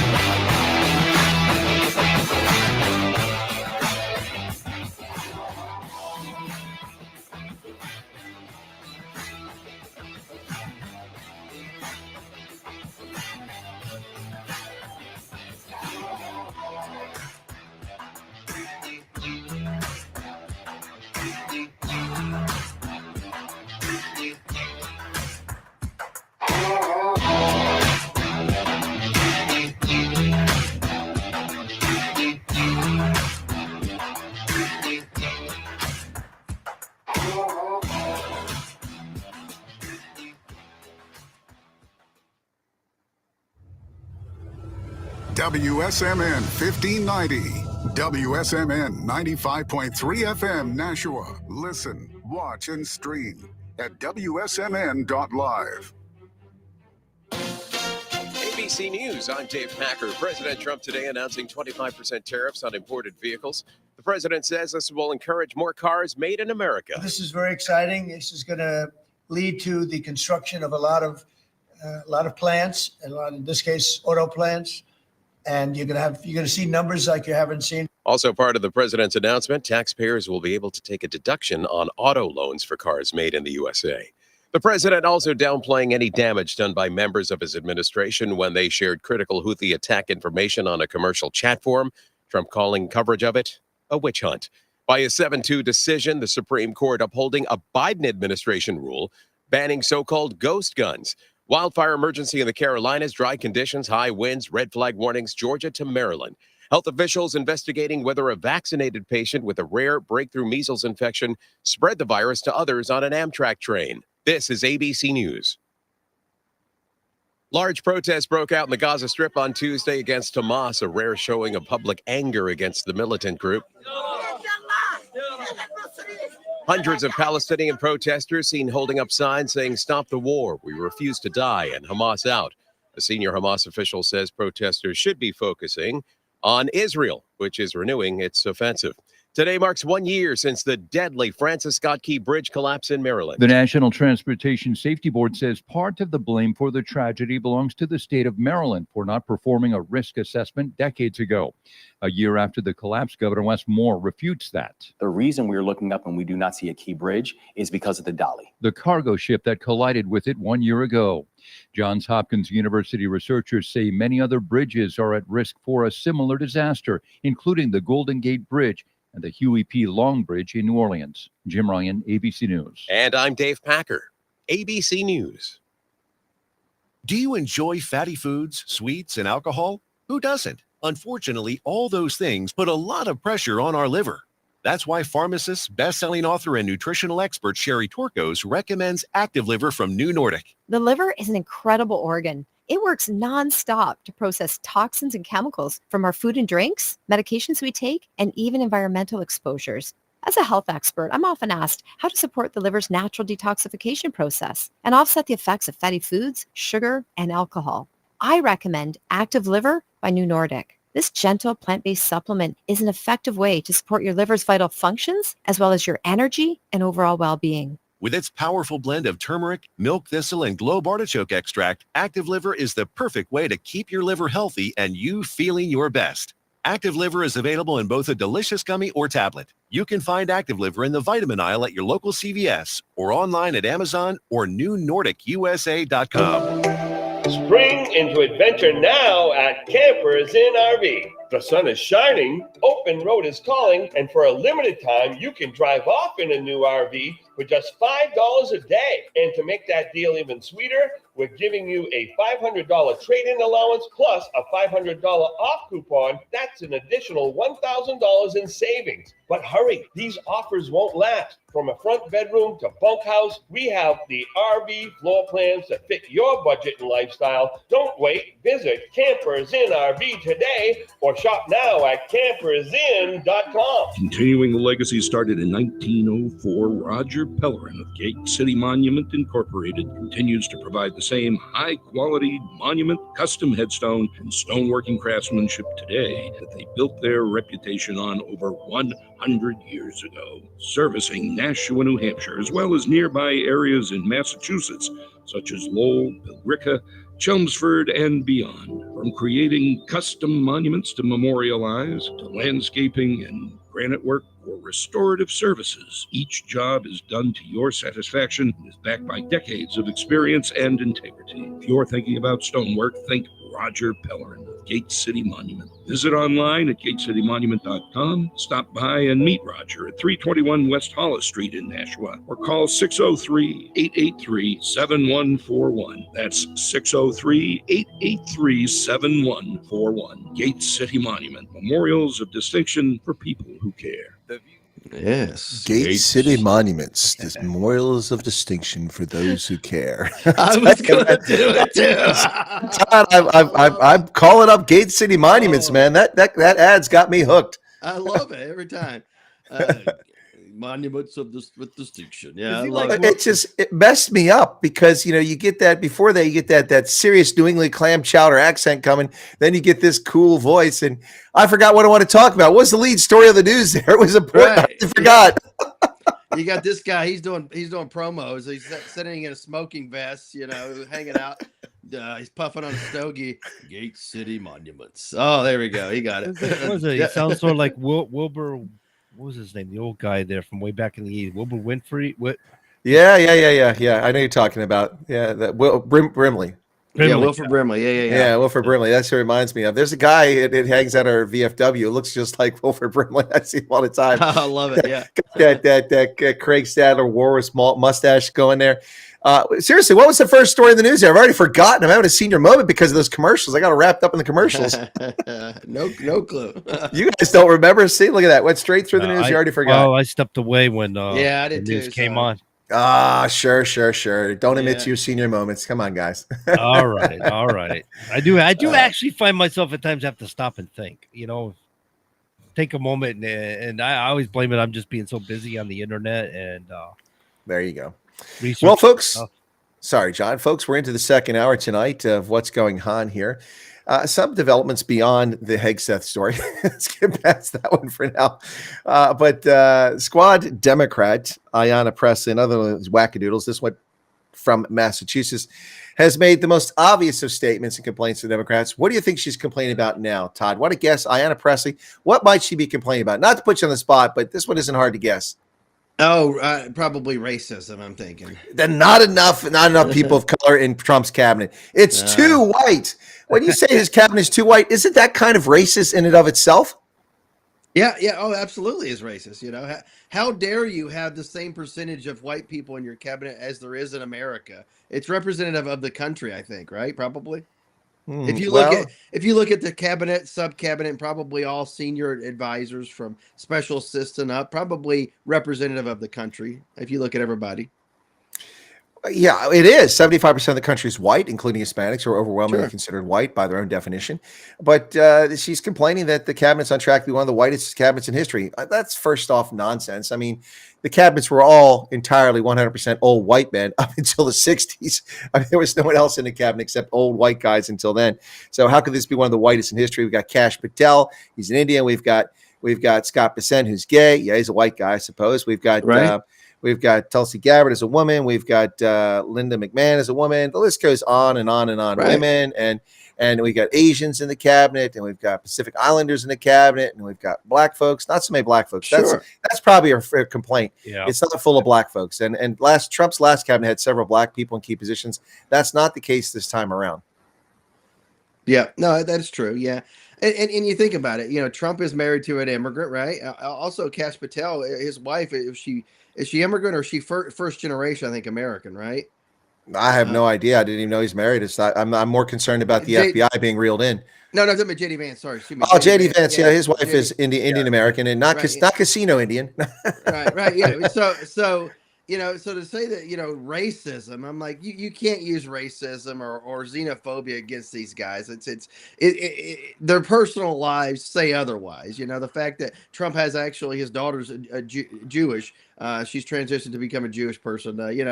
His son-in-law is Jewish. So to try to play this game of they're anti-Semitic, they're xenophobe, homophobe, it's out the window because the Treasury Secretary is openly gay, the highest-ranking openly gay person to serve in a cabinet, right there, and that's not part of his identity. The fact that he can do numbers. Bars? Oh no, Scott Bessent. Yeah, the current secretary. Yeah, it's the Treasury Secretary. Oh, Treasury. Openly gay. The highest ranking, the openly gay person to ever serve in a cabinet. And that's not part of who this person is. The fact that he's good at numbers and all this other stuff is why he's where he's at. Well, he said he was going for merit based. He was getting rid of DEI. We're just doing Absolutely. merit based, and that's And To is be there, fair, though, I mean, unless you're rank ordering the cabinets there, Todd, as if Treasury is more important than transportation, which I think it is. Mr. Mom was openly gay.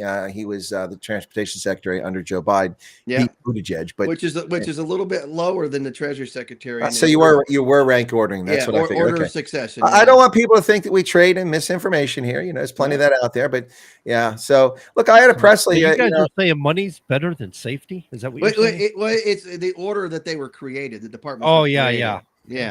Money, money, money. It's a rich man's world. That's why you have Homeland Security is at the. Is that another ABBA song? Yes, it is. There you go. I love it. All you need is ABBA. You know, they're like, all you need is love. No, all you need is ABBA. Everything about ABBA, everything is explained. Everything. All you have to do is listen to ABBA's music in your set, man. Sorry, Todd, we don't mean to disregard you, but it was ABBA. Yeah, ABBA. I love some ABBA, of course. That's the best. But, you know, it doesn't matter. I mean, as one of the Twitter respondents here said on X, said it could have been an all-black cabinet. She would still have an issue with it. All the more reason why it was better for Trump to pick based on merit, not a race. You'd say they weren't black enough. Yeah, exactly. Well, they're not real black folks. Not real black folks. Okay. Well, John, DeSantis is trying to downplay expectations in this election is going to take place in Florida.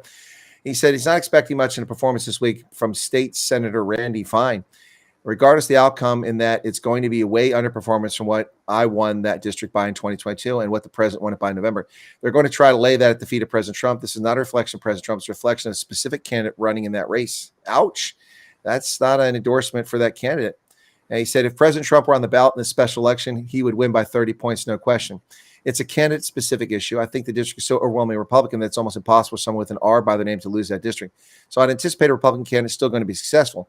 Do I think they will get even close to the margins that I received, the president received? Nope. It's a reflection of the candidate that's running the race. In other words, the guy is not very popular.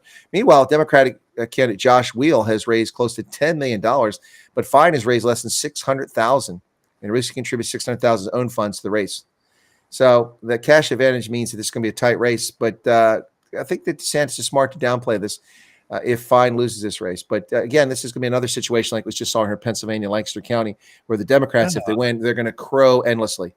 Is this a situation where Republicans just have a hard time getting behind their candidates and supporting their candidates? Or, I mean, I'm sure DeSantis is trying to be honest about it. I don't want to take that away from him, but at the same time, do we have an issue within the Republican Party that they do this to their own candidates? Well, I think that, well, we did this to ourselves. We took people out of the Congress and had this, and put them into positions in the cabinet, and they could have picked someone else for the cabinet. And so now you've got to defend these seats. But Donald Trump has endorsed this guy, so that ought to be enough to push him over. It says Trump says America First patriot Randy Fine is running to represent the great people of Florida's 6th congressional district, a highly successful Harvard-educated businessman and greatly respected state legislator. He's been a tremendous voice for MAGA in Congress. He'll be an incredible fighter who'll work tirelessly for stopping inflation, growing our economy, securing the border, champion our military and vets, restore American energy, yada, yada, yada. Anyway, March 22nd to 29th is the early voting. Election day is the 1st of April. So, yeah. Trump is behind the guy, so I think that ought to be enough to push him across the line. But apparently there must be signs or indications because so much money being spent by his Democratic opponent, because the Democrats are desperate for these seats in Congress. And so they're trying to swipe them back, and they're pouring money into it. And this is the problem with American politics. So much money is poured into this stuff that look what we get. We just get nonsense. I mean, it's pretty scary how money corrupts politics, and it truly is the case. Well, the thing about it too, Chris, it's not just the money that's poured into it, but it's how it's utilized, how it's used, and the message that they send.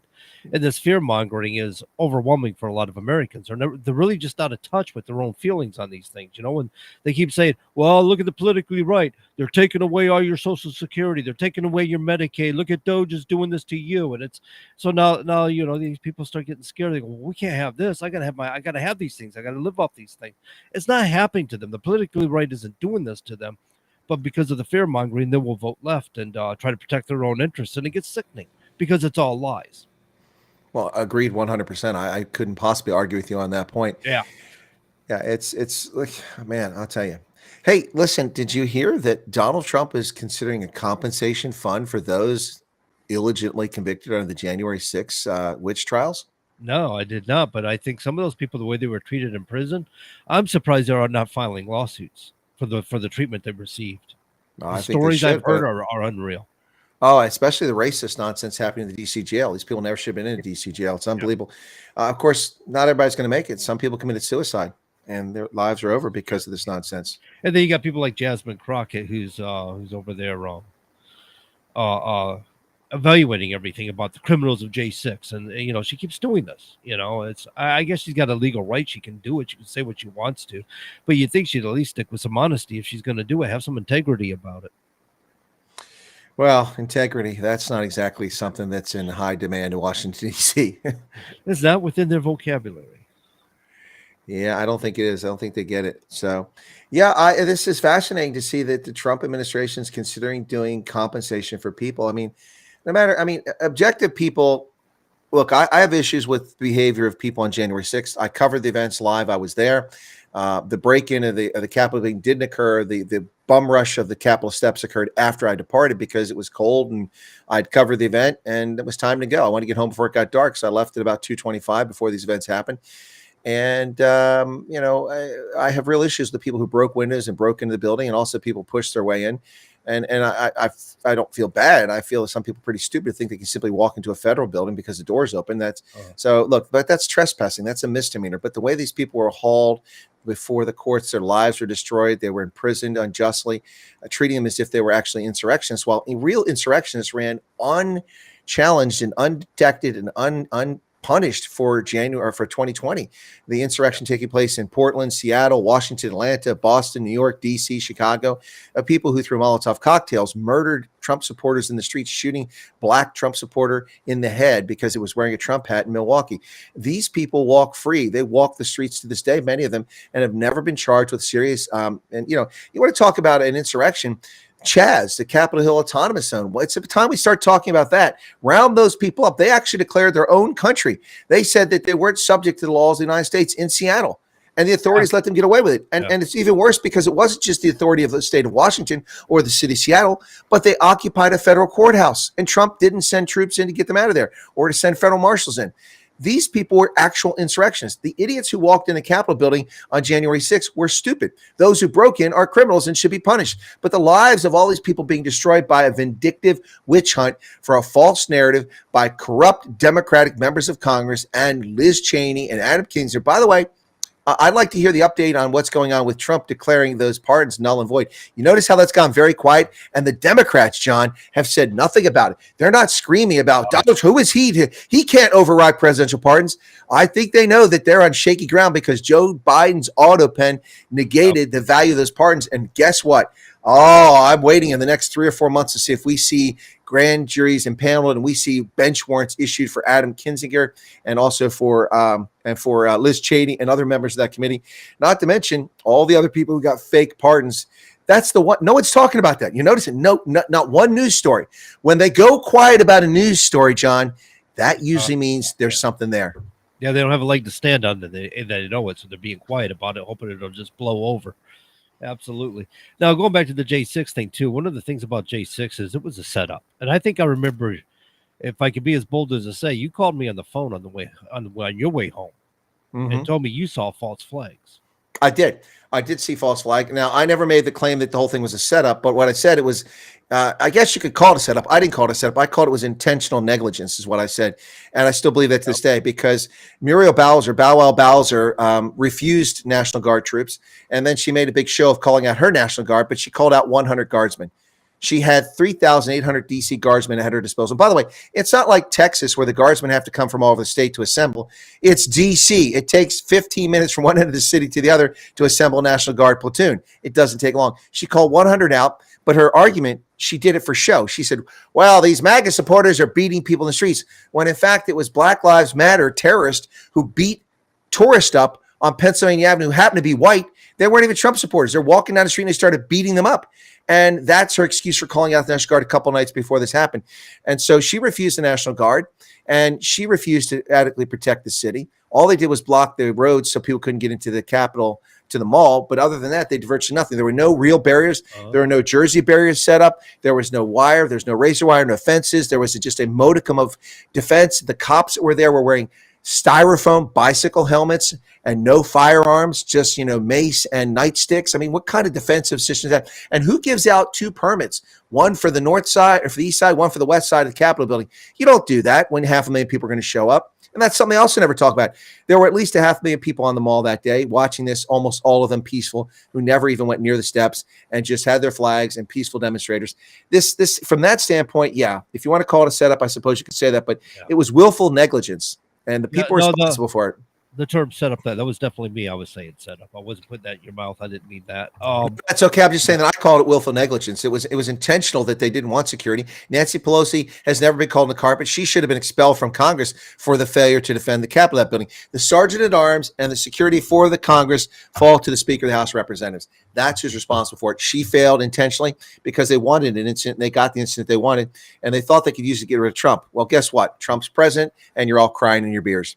Everything they did is they shot themselves in the foot. It's been incredible. All they've done was empower Trump in the last 4 years. I think there have been more people become more sympathetic with Trump, and still are.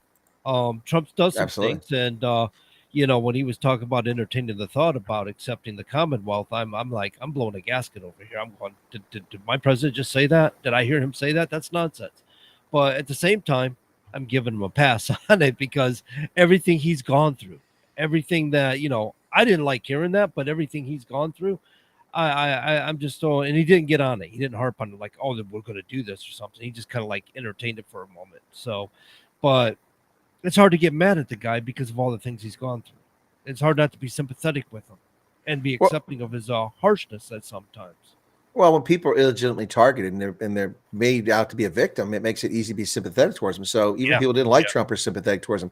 Speaking of being sympathetic, we're sympathetic with our friends in the Great White North up there who are suffering through the liberals destroying Canada and leading to the situation where Canada has now got tariffs imposed against it.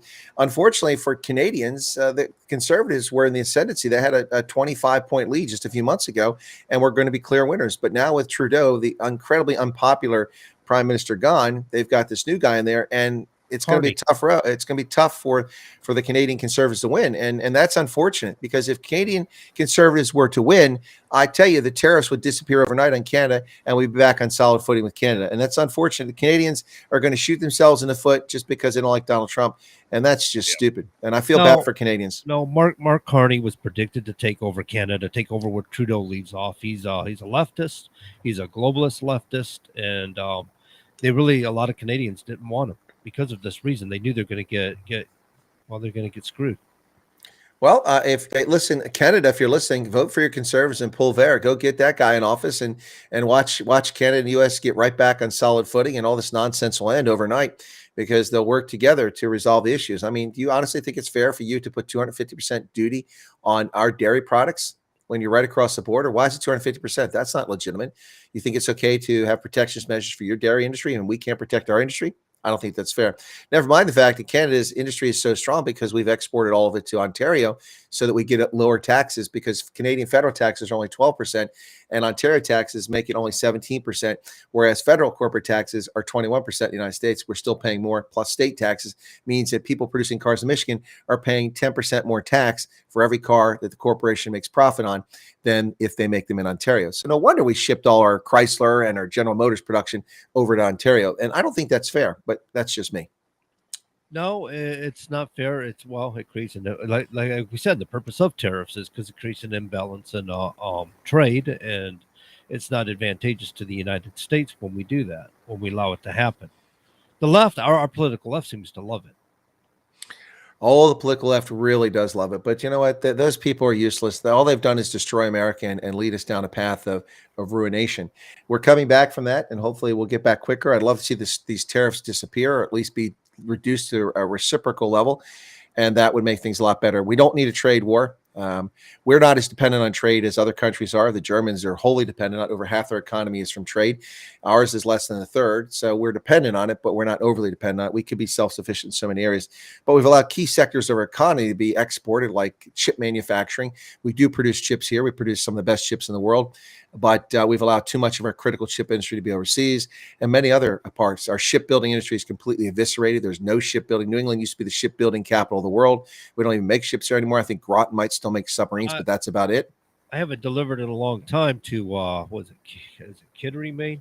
They got a shipbuilding facility there. I used to deliver a lot of steel to But that. that's about it. I mean, we used to be the world's leader in shipbuilding. Now it's South Korea and China. China's rapidly moving up that list. Now they're producing close to half the global shipping, and they produced nothing 25 years ago. What an incredible ascent! But that ascent has all been possible by illicit use of the marketplace and by tariffs and sanctions and by barriers to entry to the marketplace. Yeah, the thing about it is people don't think about China has got such a high population. We've been benefiting off their cheap labor is what we've been doing, but they don't benefit. They get work, but it's slave labor, and a lot of it's child labor. A lot of it's standards that are not they're substandard to the United States standards. And Mexico too has done that. What was her name there from Regis? Kathy Lee. She had endorsed that product, and it was in her name. And she found out later on that they were using children and stuff for child labor, and it was basically slave labor. And she had her name on it. This affects everybody. When Trump was still just doing business, his ties were made in China. And so, his Trump ties were made in China. That was kind of embarrassing for him, but it's true. Well, look, I mean, 25 years ago, it was certainly the case. Prison labor, slave labor, low wages. But China, as I predicted 2.5 decades ago, and have told people repeatedly, has to move up the value chain. They have to also move up and bring people out of poverty into the middle class. And middle class people have expectations. When you have disposable income, you want to dispose of it, either by going to strip clubs or going to parties or buying iPads or, buying fancy clothes to keep up with the Changs and the Wangs next door. And when you have a consumer class or a burgeoning consumer class, they have expectations and they expect higher wages. China is no longer a cheap labor location. Labor is much cheaper in Vietnam. It's much cheaper in other places around the world. And this is the natural nature of an economy growing. So China is dealing with that pressure now, not to mention their imbalance in gender because they abort female babies and then they send them abroad for adoption. And so they've got a wildly out of whack population, which not enough women. So their population is collapsing. They don't have enough tax base because of the structure of it. And ecologically, the country is a disaster. The prosperity that China's experienced has all occurred within 50 miles of the shore. So from the ocean, you go 50 miles in, and China is completely different. It's medieval in many places still. They've built cities in the interior that nobody goes to. The office buildings are completely vacant. The apartment buildings are empty because nobody's there because they used all of that labor to construct things that weren't needed in an artificial demand prompted by the government. And now they're sitting around with millions and billions and trillions of dollars of white elephant projects that no one's using, and there's no places. I mean, there's entire lots of electric cars built in China that are rotting in lots because there's no market for them. They artificially grew their economy by making cars that aren't even being used. It's insane. But China is in desperate situation. They're in trouble. And this is one reason why at the moment they're being largely quiet, at least publicly. They're misbehaving militarily in the South China Sea and bullying their neighbors. But when it comes to economics, China is not making a big deal about these tariffs. They have pushed back a little bit, but not a lot. Yeah, I don't know if that meeting ever happened with Xi Jinping or I'm saying his name wrong. Xi Jinping. But he was just call him president for life. Yeah, he was supposed to meet with Trump here sometime in the near future, but I don't believe that meeting's happened as of yet. But I imagine that's what it's about. He's kind of a little concerned about these tariff rates and how it's going to affect him economically. I mean, you're talking about a nation that's cheated in the world. They've lied about their dollar value. They've lied about their economics, and they misled people to gain advantage economically, and it's going to backfire on them. And that's what's happening. I think that's what you're getting at, where they got kind of quiet. They don't want to have to admit this. Well, it has been happening for several years, but it's come to a crescendo now. They got an artificial bump coming out of COVID because going into COVID and coming out of it because people stopped going to stores and they started relying on things. Well, it all went through a mail order, and that stuff was coming from China instead of going to the store. But they can't continue their model.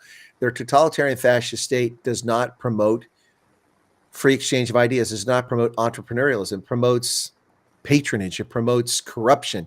And that's what they have. And so until they fix that and go to a free market economy, not just some tenets of a free market economy, they're going to be in trouble. But that's China. So we'll see what happens in China, but it's not going to be good. Meanwhile, in Gaza, hundreds of Gazans showed up to protest against Hamas. They said, we refuse to die for anyone, for any party's agenda, the interest of foreign states. Hamas must step down and listen to the voice of the grieving, the voice that rises from beneath the rubble. It is the most truthful voice. Wow. That's crazy. in Gaza. In Gaza, people are The people of protesting Gaza against. themselves. Yeah, the Finally. Gazans protest. Finally, exactly. They finally standing up and be counted. But it's hundreds, not tens of thousands. If it were tens of thousands, I'd be encouraged. But then we probably can't gather tens of thousands. There's rubble everywhere. I mean, Gaza looks like Berlin in 1945. It's nothing but rubble. Well, I don't think their standards for buildings and stuff are all that high anyway, so it probably wasn't too much to take them down. But you see this from places like that where they have earthquakes or something, their buildings just collapse. Well, a lot of those buildings in the Gaza Strip were built by Israeli construction firms, so they were pretty solid. Oh, but yeah. So the thing is, have though, better standards. Yeah, they did have better standards, but it's all rubble now. So I mean, the construction industry is going to make a lot of money in the next several years once this conflict is over. Meantime, they're going to be digging that mess out for decades. I don't know where they're going to put all that rubble. They could probably make an artificial island off the coast of Israel with all the rubble from these buildings that have been destroyed. It's a lot. It's crazy. Rock crushers, man. Crush that back down and reuse it. Mix it with concrete. I suppose, but you're going to have to go through. There's wires and plastic and wood and glass and TVs and people and all kinds of things and that stuff. So you got to approach it very carefully. I mean, after the war, when Germany was totally devastated by the Allied bombing raids, day and night, British and Americans, some bombed during the day, others bombed at night. There was no respite for the Germans. They were under complete assault thanks to the Nazis' idiotic war. The cities like Cologne and Berlin, what happened after the war is the only people left around, because the soldiers were prisoners and they're in camps for the first few months after the war and sometimes a year or longer. The only people around were the elderly who survived. And they would take wheelbarrows and walk around like in Berlin and Cologne, and they would pick up the rubble, the bricks, and put it in wheelbarrows, and they carried out of town on foot outside town. Outside Cologne, there are these hills, and these hills are entirely man-made. It's the rubble of World War II. They took the rubble out there and it basically built the hill, and eventually soil was put over top of it. And you have these hills outside the city of Cologne. And that's how these towns were cleaned up. There were no backhoes or bobcats or dozers that clean these towns up. For the most part, it was elderly people who were just trying to clean up the mess, because there were people inside those collapsed buildings. You know, you had to get the bodies out before they rotted and find your loved ones and that sort of thing. And you had to clean up the cities. And in pretty short order, within a couple of years, that rubble was all cleaned up. And then all you saw were the shards and the remains of shattered buildings in places like Berlin. If you ever watch any of the Hollywood movies, and I know you're not a Hollywood guy, any of the Hollywood movies made from 45 to 49, it's stark to see the videos of, Hollywood movies made in Berlin and just how devastating the destruction was. And it's like that in Gaza. I really feel bad for the civilians, but that was brought on them by the people they elected to office. I can level with you and tell you I do enjoy a good movie from time to time, but I just got tired of the crap. And I can't keep track of these actors. I argue with the wife sometimes. She says she gets mad at me because I argue with her. But that was such and such. She goes, "No, I'm telling you, it's this person." She's always right. I don't know why I'm arguing with her. Well, yeah, I know you watch Hollywood. People say they don't watch Hollywood. I just don't get into it. I don't follow. I'm not fanatical about it. I don't care. Oh, I'm not fanatical about it. I don't want to know their personal lives. I watch a movie. I enjoyed it for that time. I'm done. I mean, the movies absolutely suck. And, who are the actors these days? You don't even know half the time. It's crazy. Right. But, you got the M. Night Shyamalan. I mean, he's done some good movies. Not for a while. It's been a while. No, it's been a long time since he's put out a good one, I guess. And he's been hit and miss at times. But, hey, Todd's back. Yep. Sorry about that. I had So how was the president? I don't want to get into any specifics, but there was a couple of teachers that were fired from our school system today, and I had just a few calls from constituents asking me some questions. I'm like, I got to refer you to the school department, for more information, outside of what the Times News, which is our local paper, has reported. I can't get into it, but I said I referred them, so that was pretty much it. And our county party chairman called me because we have a reorg tomorrow too. I had to talk to him, so. Sorry, well, I call bullsnot, John. I call bullsnot. I think Todd was taking a call from the Department of Defense and the White House about his potential replacement for Pete Hegseth. Well, yeah. I got that through Signal. He texted me through Signal. No, I think my Signal has been asleep so long that I'd have to reactivate it. In fact, let me look. I'm going to check on my mobile. Ambassador, please report to South Africa. Oh, no. They've nominated Brent Bozell to be the ambassador to South Africa. Oh, wow. Yeah. I can't believe it. Why? Hey, Holden, how you doing? Oh, yeah, it says I got to enable it. It's asleep. My Signal is asleep. I have to update, of course, because it's been a few months. But I don't use Signal very much, unlike the Department of Defense, apparently. Right. Oh my goodness. Yeah, no, Brett Bozell from Media Research Center has been nominated by Trump to be the next ambassador to South Africa. I think it's a pretty good pick. Pretty good pick. Everyone's saying it's going to be Joel Pollak. I said, don't count those chickens too quickly, because I don't think that's the case. So does he have you on speed dial just in case he needs some assistance? I doubt Brent Bozell has any idea who I am. Yeah, kid, right? But the way that South Africans discovered who I am, he might have to want to know when he gets to South Africa. I would imagine he get the lay of the land, for crying out loud. Have somebody who's actually been there, somebody who understands it, the ins and outs of the politics and so on.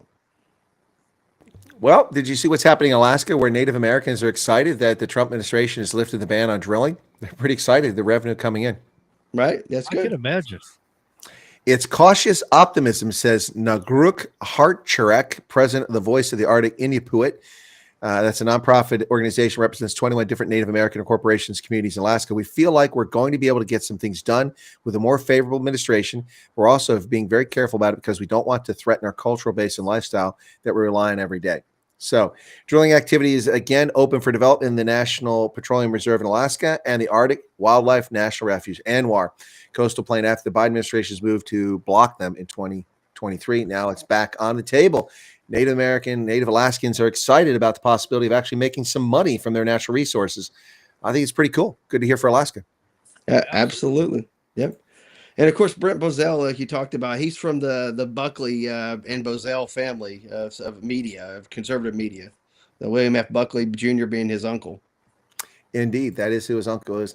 But Brent Bozell started the Media Research Center back in 1987. He's the author or co-author of 5 different books that run the gamut of a lot of different things, from the liberal bias in media to how an election was stolen from Trump, and not the one you think. No, I'm just kidding. No, it wasn't stolen from Trump. It was stolen from what's his name there from Utah, the Mitt Romney. Right. So yeah, he also, by the way, interesting enough, is it shows you the strange bedfellows of politics. Brent Bozell called Donald Trump the greatest huckster charlatan of all time. He said he was a fraud. He said all kinds of bad things about Trump when he ran for office in 2016, and now he's his nominee to be the ambassador to South Africa, one of the most important ambassadorial posts for political appointees on the planet. We'll see what happens there, but I think that's fascinating to see Brent Bozell be the guy. He's got the gravitas and the maturity to be that ambassador. Everyone said Joel Pollak was the front runner, and some South Africans were like, well, I think Joel Pollak shot himself in the foot because he kept saying bad things about South Africa. I said, no, I don't think Joel Pollak was ever the front runner. That was my view on it. I mean, I'm not saying I have the inside baseball, but to me, he was never the top candidate. We didn't know who it was. It turns out it was the guy they picked was Brent Bozell, and I think that's a good pick for that ambassador position. Yep, I would agree with you.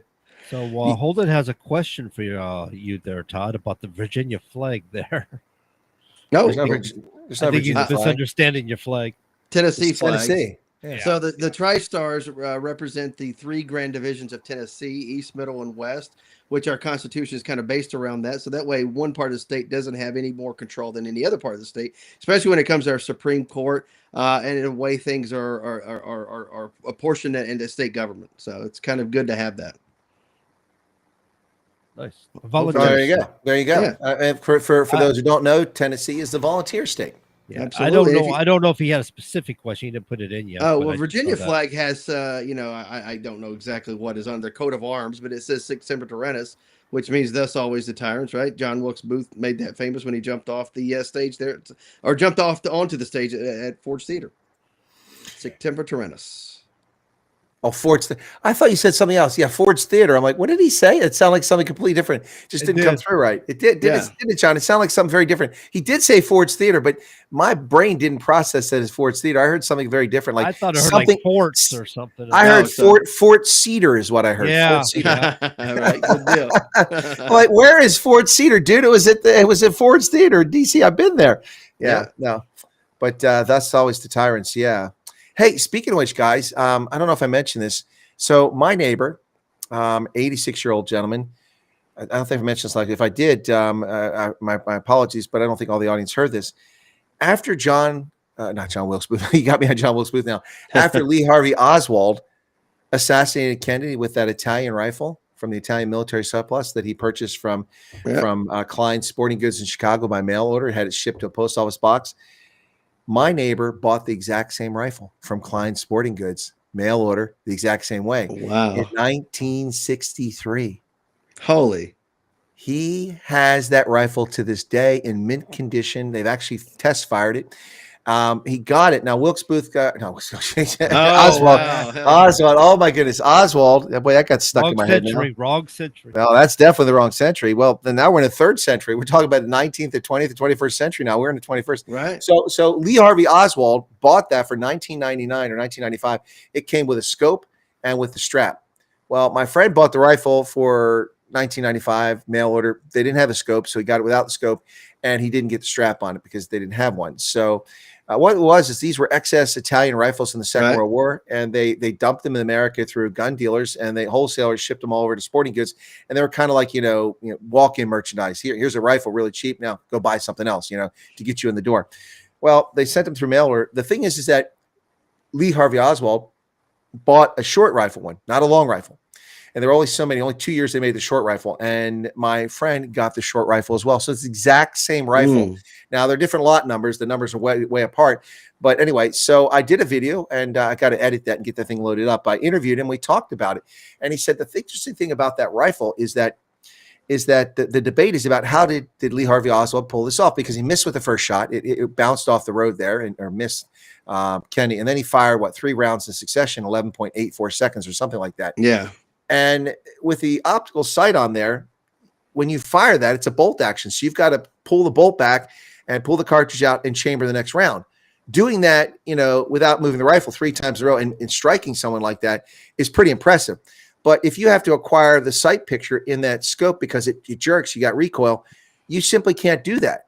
So the argument was that instead of using the scope that was mounted, because it was side mounted, it wasn't straight on the barrel, so it was mounted to the side. Instead of using the scope, he believes, my friend, and because they test fired and tried this, they couldn't acquire the sight picture that quickly, that he simply used the iron sights that are mounted on the rifle. That makes the assassination of Kennedy all the more incredible from that distance, from the Dallas Book Repository. I've been there. I've walked the ground. I've looked the distance where that shot was fired from. It's not that great a distance, but even at that range, that's an incredible shot.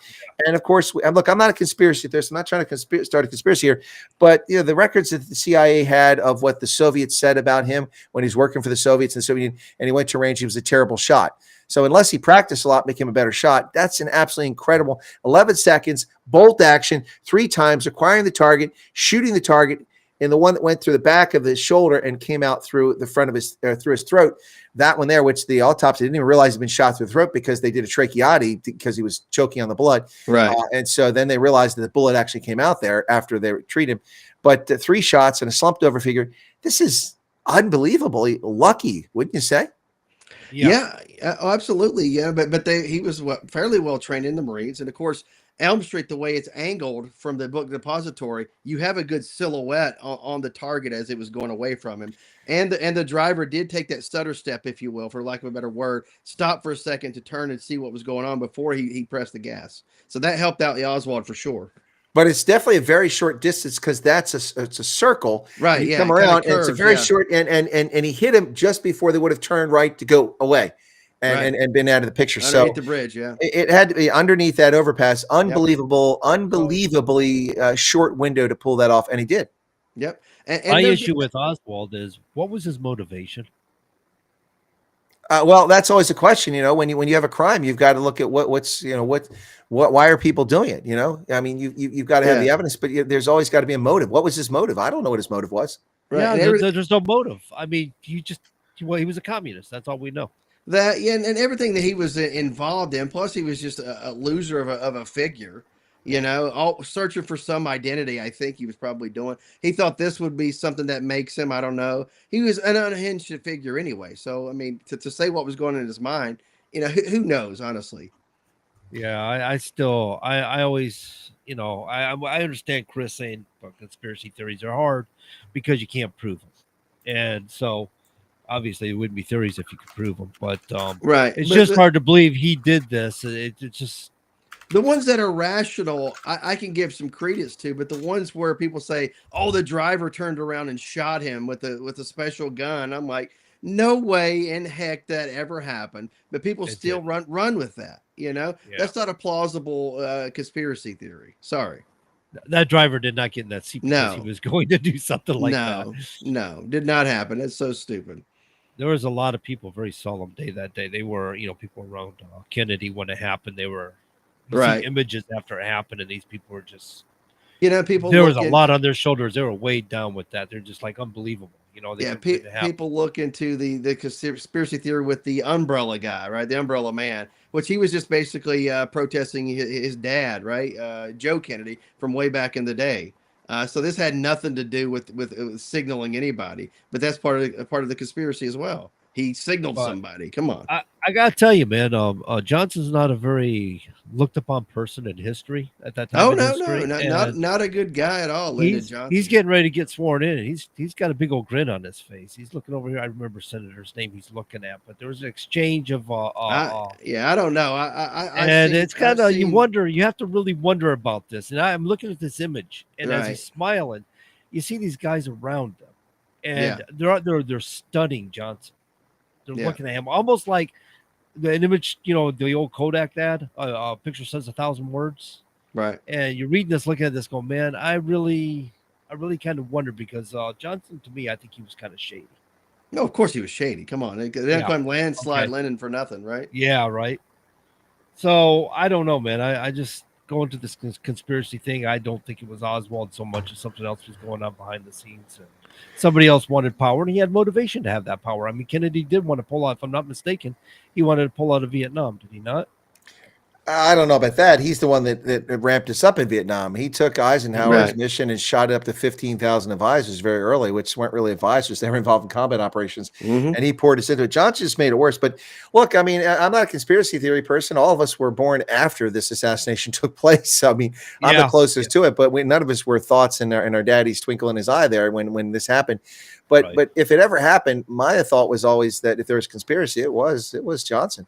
Lyndon Baines Johnson. I mean, that's a guy who had the most to gain, and he was sworn in pretty quickly. And just his behavior it's unbelievable what happened there. But it's conspiracies are interesting, but this is one we'll never prove. Now 80,000 pages are out there, and everybody's gone quiet. No smoking gun. Did people really think there was going to be a smoking gun in those papers? I didn't. I don't. That's why I don't even care about it. But the story of the rifle is fascinating because my friend in 1963 in his 20s went out and bought this rifle. Kirkana or whatever they're called. Yeah. It's the Kirkana. Yeah, exactly. The Terenza Kirkana. Yeah. Bought the exact same rifle and held on to it all these years. It actually test fired a number of years ago. They had guys test fired, and they had a hard time hitting the target. Well, they weren't the best of weapons, though. Apparently. No, they were terrible. I mean, that's the rumor. The story is in the World War II when the Allies landed and the Italians were fighting back against them. They shot and they couldn't hit them, so they're dropping their rifles and running. Of course, they might have just been dropping the rifles running because they were cowards, but that's a whole other story. Right. Well, they killed more people with the butt of the rifle than the actually the bullets they fired out of it, right? Maybe, you never know. But I think the story of the rifle is fascinating. It's really interesting stuff. It's great history, and it's amazing my friend kept it. So he paid $20 for the rifle in 1963. So today, and with inflation-adjusted dollars, that's $200. Okay. So he's got $200 invested in a rifle. Can you buy a rifle for $200? Not too many of them today. No, so not many. Just to show you not just the inflation, but the decreased value of the dollar, because you can't buy anything for that price, even inflation adjusted. So the rifle, $200. The scope didn't come with it. Years ago, he managed to find the exact same scope that Oswald had on that rifle. He bought it for $500. Okay. Then he bought the leather strap for $120. So that's 500, 600, about $700. Right. And I offered him $826 for the rifle. He wouldn't bite. I imagine not. That's a nice wanted it, huh? That's a nice piece for a museum somewhere, at some point, I think. Oh, it absolutely is. Yeah, just as a good talking piece for history. It doesn't have to be the actual rifle, but it could be used to talk about history. I like that.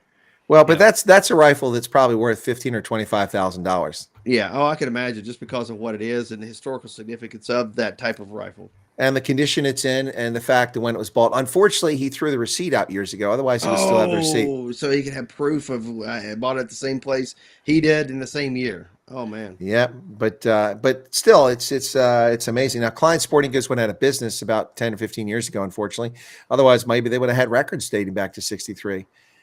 But wow, that's I thought that was a pretty interesting story. And as I said, I interviewed him. It's about a half hour raw footage. I've got to trim it down and clean it up a bit, and I'm going to publish it when I get a chance. But I've been so busy, I haven't gotten around to it. But fascinating story. He just called me up and said, "Hey, Chris, do you think anybody be interested in this story?" I'm like, "Well, with the files being released, I think a lot of people be interested in it." Absolutely. Question is, can I show a rifle on YouTube without getting censored? Yeah, right. That's he draws a that's stick it. figure, just to represent it. Or this wiffle ball bat represents the rifle. You might be able to use images from online or something. They might accept that. I don't know. That's kind of ridiculous. Well, I mean, you never know what their community standards. They're always all over the place. Well, we set Holden off here on the Kennedy thing. He's had a lot of information he's been chatting on here. One of the things, man, I'd like to go back to that is what Jackie said when she wore that dress when Johnson was being sworn in, and he asked her, said, "Would you like to change the dress?" Because the dress had blood on it from President Kennedy, and she said, See "No, what they do. I want them to see what they have done." And I thought that was the wording in that alone.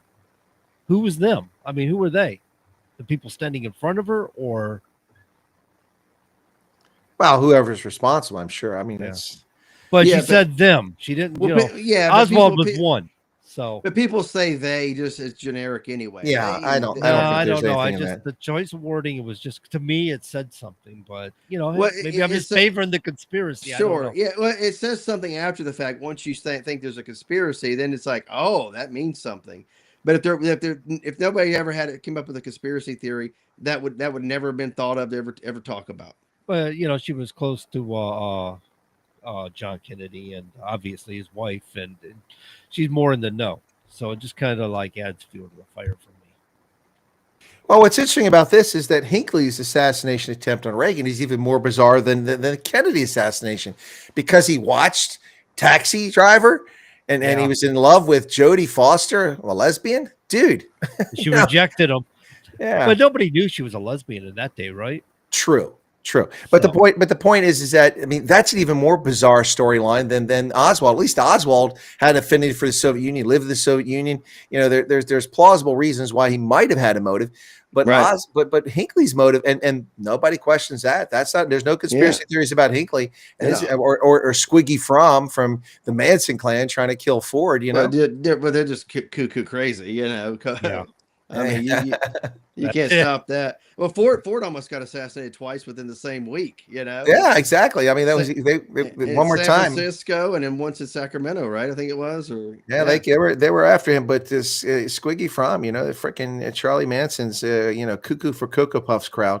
The Manson clan. I saw one of the latest Netflix documentaries about that, and one thing that I presume but never knew about because I didn't pay much attention because they didn't talk about it. But one of the focuses of this story is that because of him sleeping with all these girls out there, and they're all passing these girls around, they were constantly at the clinic for venereal disease or getting treated for syphilis and gonorrhea all the time. That's a pretty frightening prospect there. That's nasty. Anyway, yeah. So, yeah, I know Netflix has another documentary out on the Manson. I mean, how many times can you do that story to death? Some of these stories are really just done over and over again, whether it's Ted Bundy or the Green River Killer, or BTK, all this stuff, crazy. He was stuff. horrible. Yeah. Oh, these are nasty. They all were. Yeah. Well, and the BTK was really bad. I mean, and the BTK. I mean, it wasn't just about killing for him. No, it was the torture. I mean, bind, torture, and kill. And his first victim was an Air Force veteran, and his family, a retired Air Force NCO, and their family, and what he did to the child, just unbelievable. This really sick people out there. You know more about it than I do. Well, sadly, I do. I mean, I'm really into this serial killer sort of thing, but well, John, you got to follow Hollywood. It's all over Hollywood. Right? Man. Sure. Yeah, they do. They do like to cover the morbid stuff. They do. And what's scary is just how prevalent stuff is. And I always get a kick out of how people around the world talk about America, but the whole world's like this, man. Japan's had serial killers. South Africa's had serial killers. Russia has serial killers. It's not like the difference in America is that we find them, we identify them, and we prosecute them. These other people get away with it. They spell like Jack the Ripper was never caught. Who was Jack the Ripper? And how many more people did he kill we don't know about? Right. How many murders of prostitutes were covered up because the authorities didn't want to frighten people anymore? You didn't just stop. There are so many theories behind that one. Yeah, so many theories, but it's these things. They engross people, It's, what are you going to do? The world is full of evil people, unfortunately. Thankfully, it's not a large percentage of the world, but there's plenty of evil people out there. That's why we need law enforcement. That's why we need functioning judicial systems to punish people or to serve as a deterrent. Of course, there's no deterrent for a psychopath. They have no conscience.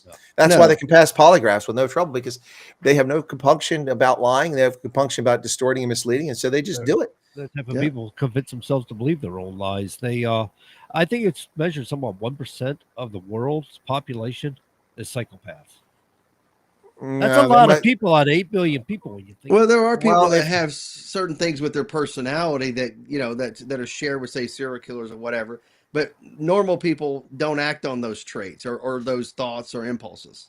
Well, if we look at the leadership of the Democratic Party, that 1% sounds kind of sounds like an underassessment. I'm just saying, it could be. Yeah, well, they all got elected to Congress, perhaps. Well, the Democratic leaders have no compunction about lying to the public. They do it on a daily basis with no guilt whatsoever. Nancy Pelosi still claimed that Donald Trump was a racist and shutting down immigration from 350 million people of color. Not the case. She lied about it. She used her Speaker of the House stationery that we paid for propaganda. But that's Nancy Pelosi. Have you seen her? Ooh, boy, she really has aged recently. Yeah. Yep, absolutely. Yeah, she's not stressful going after Donald Trump all the years. She's not been getting the nips and tucks and then the injections like she used to. I guess she's running out of loose skin, perhaps. Well, look, we all get old, but man, she's aging rapidly. I don't know if she's got something weighing on her conscience. She's looking like she's going to replace the Crypt Keeper. All those lies. Yeah. Chucky Schumer, man. Oh, that guy. Ooh. So Department of Homeland Security Secretary Kristi Noem is looking at stripping FEMA of its role in disaster recovery by October this year. That's crazy. So what's going to happen with FEMA? Wow. Yep. I mean, we could send that to the state level, I think, allow the states to be able to react as the first ones on the scene. And then federally, you could probably have the military come in a bit for logistics support and other things.